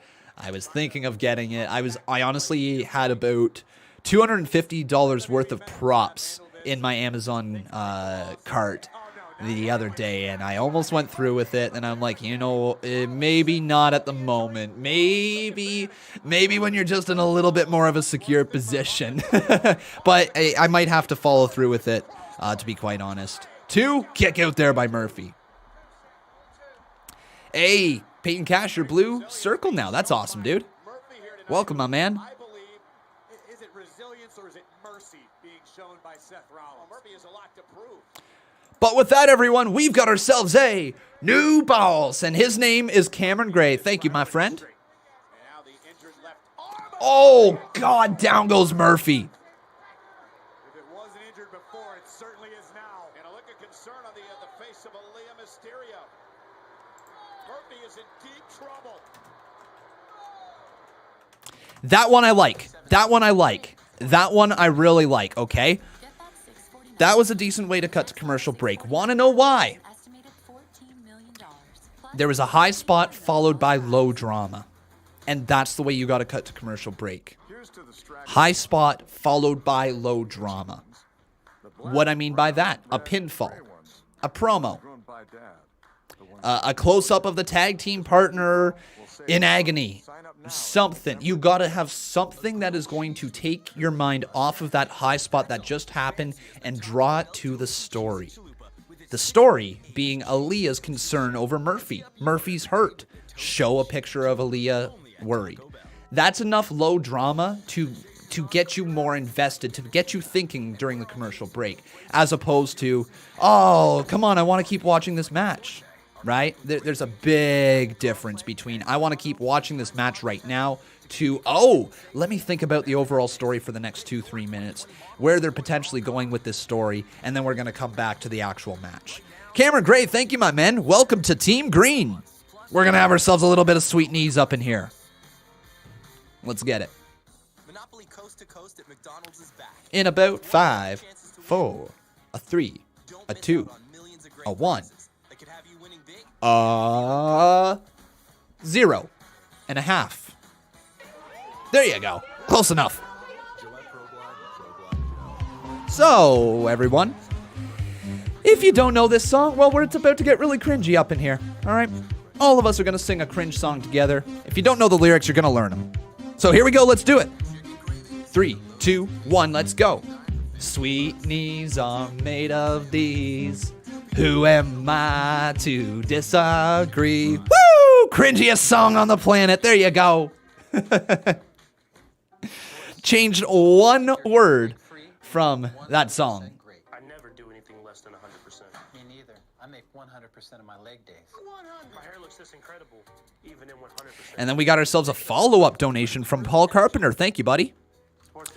And Ephraim Lazada. Welcome to the stream. Paul says this match should end in disqualification or countout, and then do a 2 out of 3 falls match at Hell in a Cell. That's pretty dope, Paul. I wouldn't hate that. Honestly, not at all. So let's roll Jacob Toon's 5-bomb that I forgot to roll. It is Messiah versus Disciple. The Usos and Tamina should join Roman Emo. The faction would be awesome, managed by Heyman.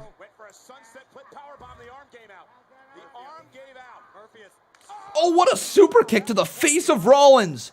Rollins is out, man.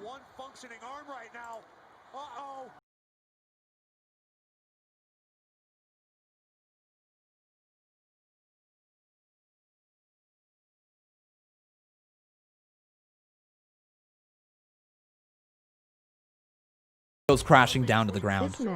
No. Rollins. Ooh, V-trigger like knee from Murphy. Falls at Hell in a Cell. Kevin Langoff says Sean Ross Sapp has a freak counter as well. That's hilarious. Let's look at this once more. Rollins looking to seal the deal, perhaps wanting the stomp, but Murphy. Tupac says, why are you so cringy? Well, you see, my friend, some people on this earth have a cringy tendency about them. Myself is one of those people. This is my story. Dun dun. No, I'm just cringy. I'm weird. It is what it is. I sit here and talk to myself for a living. Like, let me tell you guys something. There is no one else in this room. All right, I'm staring at a light. I'm staring at a back wall. There's another light. There's a green screen. Like, I'm staring at nothing. I am weird as hell. I am sitting here yelling in a room to nothing. To a wall, to a camera, to a light. Like, I am weird. Let's just say that right now.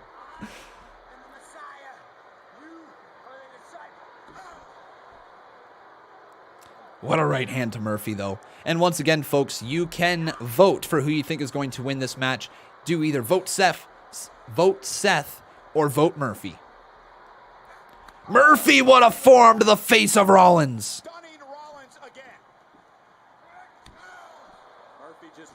refuses to learn. He refuses to quit. Big right to the jaw of Rollins.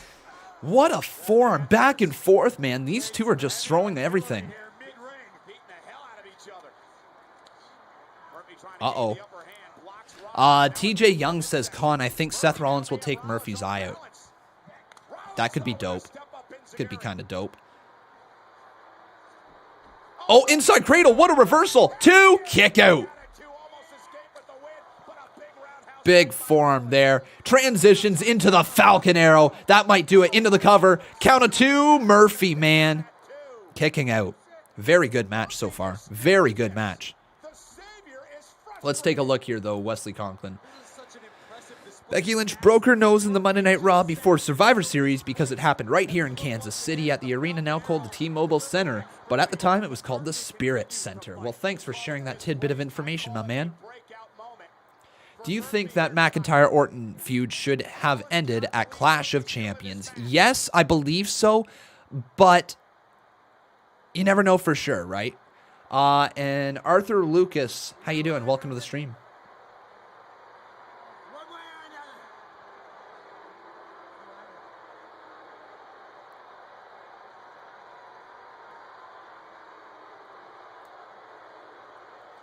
Rollins, stomp, reversal by Murphy, rolls him up, no! Oh, Murphy, look at this! Nice counter yet again. Back elbow, no, uh-oh, Murphy. Oh, God, oh, God, oh, God. Oh, I thought it was about to be a curb stomp from the top rope, but Murphy just caught Seth Rollins, now lifting him up on his shoulders, maybe thinking Murphy's Law. Murphy's Law, is it going to be enough? Oh, Rollins slides down his back, turns him around, plants him face first. No, Murphy's in trouble, driven deep into the mat with a stomp.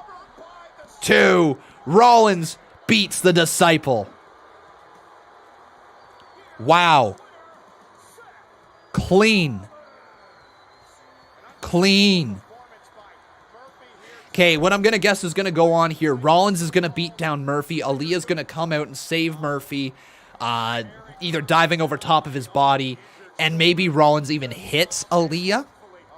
Oh, wait, hang on. Hang on. Hang on, hang on, hang on, hang on, hang on. Rollins has a kendo stick. Aaliyah looking onwards. Did Conman just call this? Do something, please. Go help him. Aaliyah, we have to stay out of this, all right? If you're not going to go help him, then I will. No, you're not. Aaliyah going to the ring. Okay. Did Conman just book this like, did he just call this entire segment?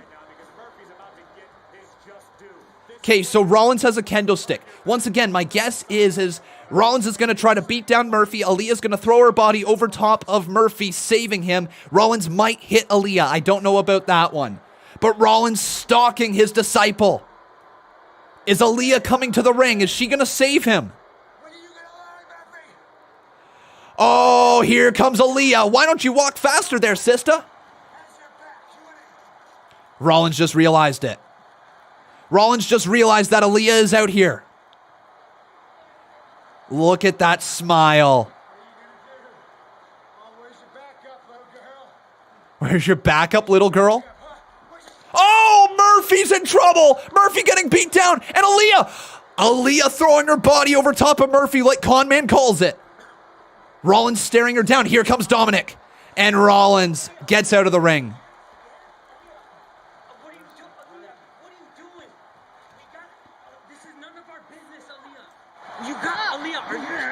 Oh, Rollins just attacked him. Rollins attacking Dominic. But hang on, is Aaliyah gonna... Aaliyah just choosing Murphy instead of saving her brother Dominic. Holy crap. And Rey Mysterio comes down to the ring with a steel chair in hand, evening out the odds. But Aaliyah just chose Murphy over Dominic. Aaliyah literally chose the guy over her blood, her family, her brother.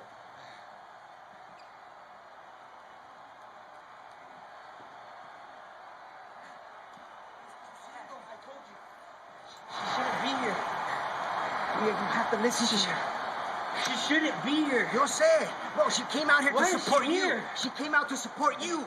But this is none of her business. I know it's not. I'm trying to control this. Aaliyah helping Murphy up?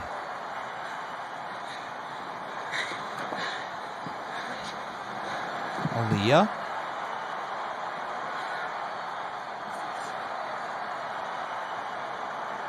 Aaliyah and Murphy. And that's that. I honestly thought they were going to kiss right there. Here's Paul Heyman. What can I do for you? Apologies. Open the door. Open the door. Come on, Roman. Yeah, open the door. Not when you say it's time for Roman. I'll let the champ know.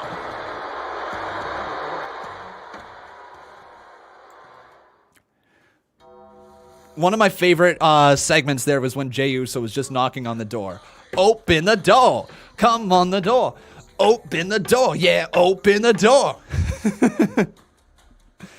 How you doing, Natalie Rybanko? So I'd like to have a moment where we can talk about that.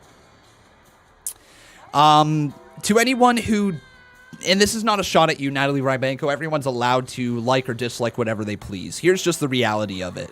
If you don't like this storyline, the fact that Aaliyah is 19 years old and Murphy is 30, all I got to say about it is it's legal. It's 100% legal. She's an adult. She can drink in Canada. She can vote. She's a legal adult. It's 11 years difference. It's 11 years difference. Yes, that might seem a lot on paper, but like Michelle McCool and Undertaker are a couple. There's stories all over about just like large age gaps between couples. It's nothing unheard of. The fact that it's put on TV, it shouldn't make you really uncomfortable. If I'm being honest, it's legal. Nothing wrong with it. It's a story. It's not real. I legit don't see any problems with it. However, I understand some people do. That's not me saying that your opinion's devalued at all, right? Everybody's entitled to their own opinion. However, when you look at everything in the WWE, you look at everything else, like, you look at just life, come on, right? There really is not that much more to think about it with.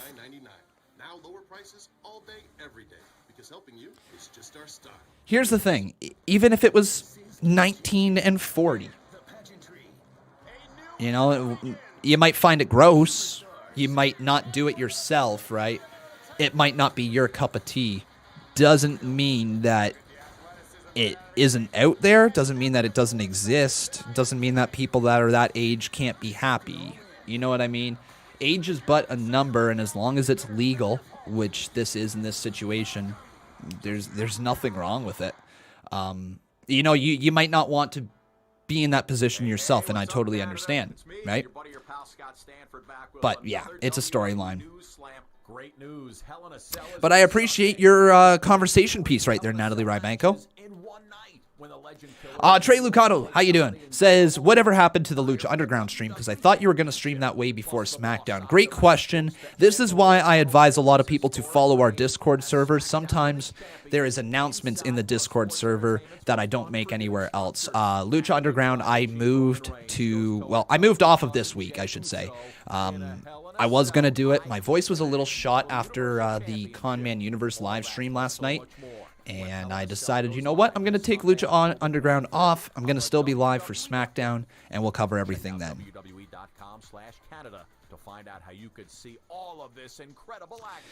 So let's roll this. 10 from Natalie, and then Natalie right here says, I have a friend who married her husband when she was 25 and he was 35.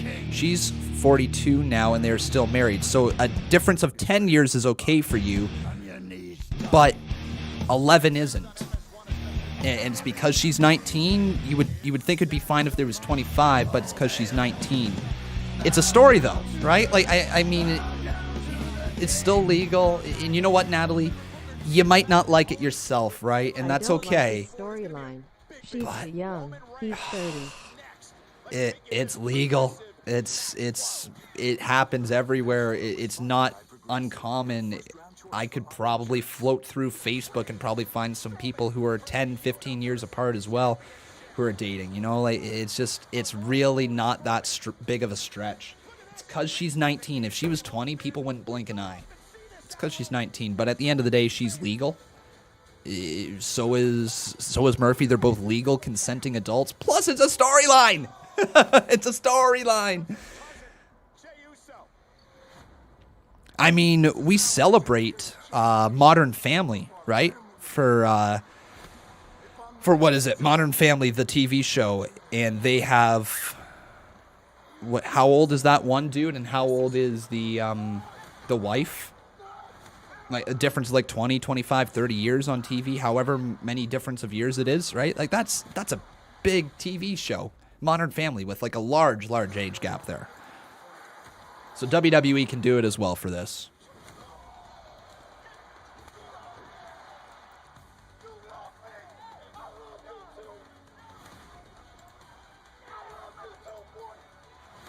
Not to try to crap on you, Natalie Rybanko, because I'm not doing that at all. Just saying.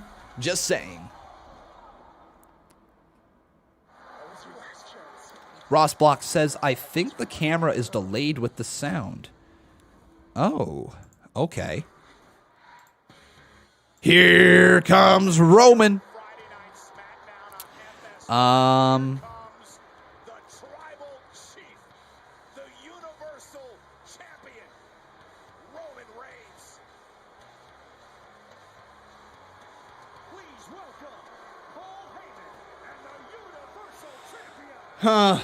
Gross retro. That's why we block those people.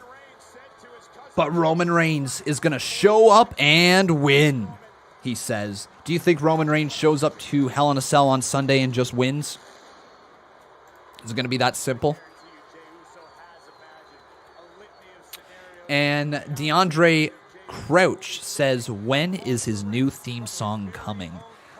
I don't know. I would really hope that it's going to be this Sunday. Be cool if it was this Sunday. Roman Reigns and Jey Uso enter the Hell in a Cell structure, but Corey, it's not a normal Hell in a Cell match. This is an I Quit match inside Hell in a Cell. This Sunday. You guys pumped for this one? I'm not necessarily pumped to see it, but I am excited to see the continuation of the storyline. There's a bit of a difference there because the match itself, I mean, it'll be good. It'll be good. I'm excited to see just where this storyline continues. I want to see who is beyond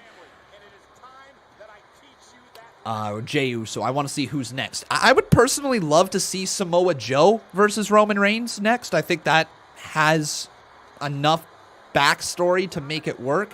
Remember, Samoa Joe was kind of involved in the who ran over Roman Reigns or who pushed the crates over on Roman Reigns storyline, right? Samoa Joe was kind of a part of that, the whole hit and run attempt. So I wouldn't mind them digging into that. I'd like to see Roman Reigns versus Samoa Joe. Maybe for the TLC pay-per-view. I think TLC could be pretty damn good. Thank you, everyone, for the support. I see all the donos rolling in. But here is Paul Heyman and Roman Reigns.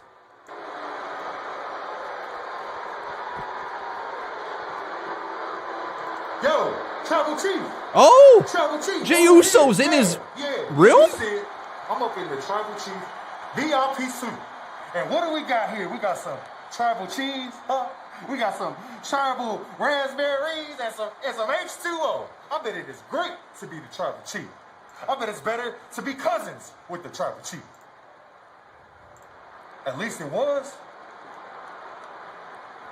You changed, dude. At least it was.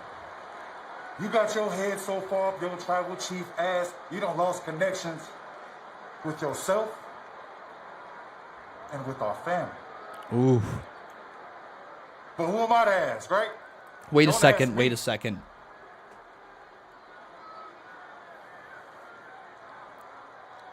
Oh, that's Jimmy. My brother Jay. That's Jimmy Uso. That's Jimmy Uso in there. He's right behind you. Jey Uso in the ring. Jey Uso taking the fight to Roman. Are you kidding me? Jey Uso taking it right to Roman Reigns, but Roman Reigns, goes for a spear, misses that one. Jey Uso's in the ring. Little bit of twin magic. Jey Uso's got a steel chair. No way. Showing that you ain't gonna take food off my table. Jey Uso swinging for the fences, and Roman just kicked the chair out of his hand. No. Roman. Oh, what a super kick from Jey. Jey Uso just kicked him in his face. Just kicked him right in his tribal teeth. And now, Jey Uso says it's over. Uso splash.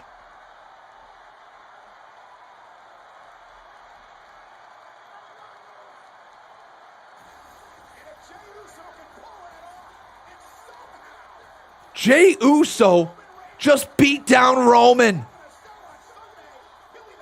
Message sent. And here comes Jimmy.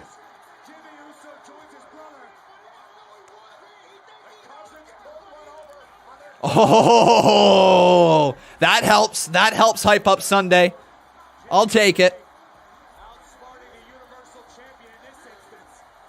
But we still got ourselves 6 minutes in the show.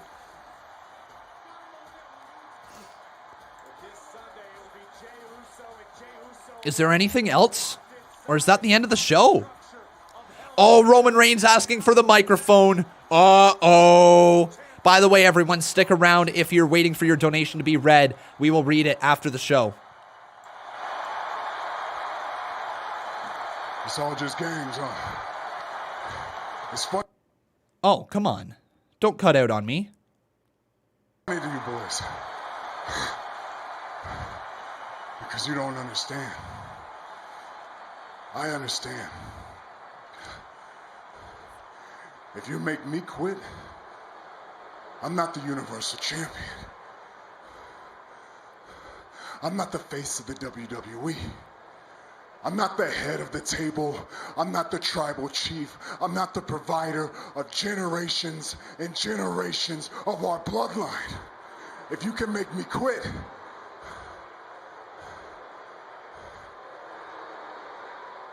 I can live with that. I can live with that. Oh. The question is, can you? Can you? When I make you quit, and I will make you quit, you will fall in line.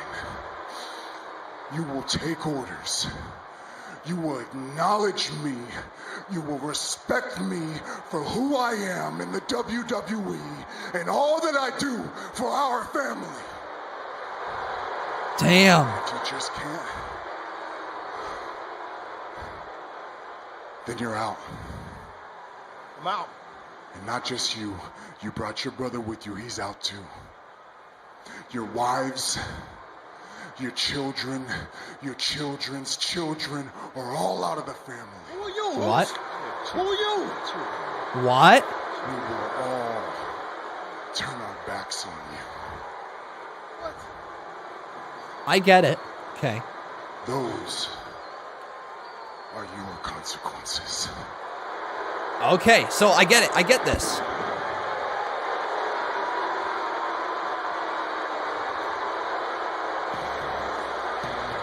The tribal chief promised consequences. So, the consequences here, if Jey Uso doesn't acknowledge Roman Reigns, if he makes them quit. So if Roman Reigns makes Jey Uso quit and Jey Uso doesn't acknowledge Roman Reigns, that's it. That's it for Usos and the family. He's going to exile them. They'll turn their backs on him. But the cage is being lowered from the heavens, signaling that we are going to witness hell on earth this Sunday. Hell in a Cell. Roman Reigns versus Jey Uso for the Universal title in the first ever I Quit match inside the dreaded cell. Tune in once again, 6 p.m. this Sunday for this epic encounter between the Bloodline. Who's going to walk out the champ? Who's going to walk out the chump? And who is going to walk out as the head of the family? But now Uso scaling the side of the cage. Look at this, Roman Reigns title in hand. I'm going to show you this epic visual. Look at this, the cage, red as blood. The blood that we're going to see pouring out of the face of both of these men come Sunday. It's Roman Reigns, Jey Uso, Hell in a Cell for that Universal title. It's about who sits at the head of the table and who starves for the rest of their lives. It's all about the consequences. Sunday inside Hell in a Cell. That was good. Honestly, let's talk about it. Law and Otis, decent. Sasha Banks, Bailey, incredible. Roman Reigns, Jey Uso, good. I'm not going to sit here and say that that was a fantastic episode of SmackDown. It wasn't. I'm going to probably say it was a 7. Is 7 fair? I think 7's fair. I think 7 out of 10 is fair. I actually enjoyed the first 8-man tag match as well. So you know what? I'm going to give it 7 out of 10. So let's roll with that one. 7 out of 10. Let me know what your rankings on the show was here in the live chat. But before you go anywhere, everyone, we got ourselves a few donations to get to. So Natalie, let's roll yours first. The king of kings. On your knees, dog. Burn it. All hail.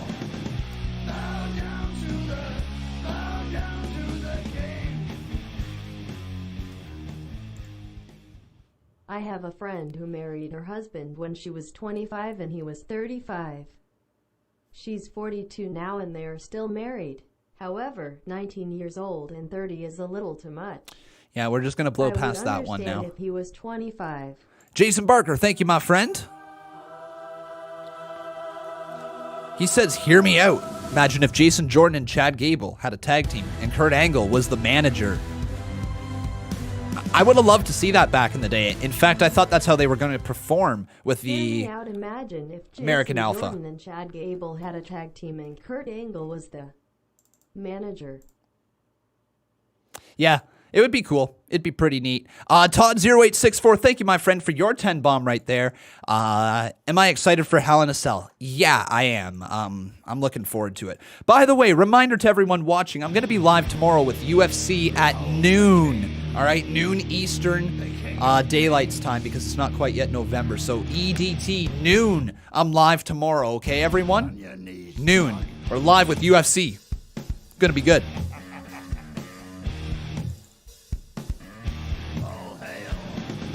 Bow down to the king. Are you excited for Hayek? I absolutely am. Natalie Rybanko with another 10. Thank you, my friend. And we are almost caught up on all the donations. Behold the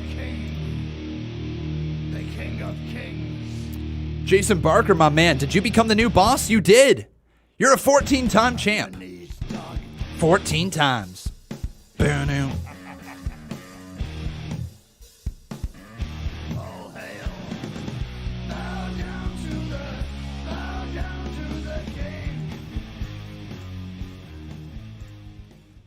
Roman is going to kill Jey. Roman said that he wants to flush out his character more before he has new music. I figured that's what it was kind of about. So yeah.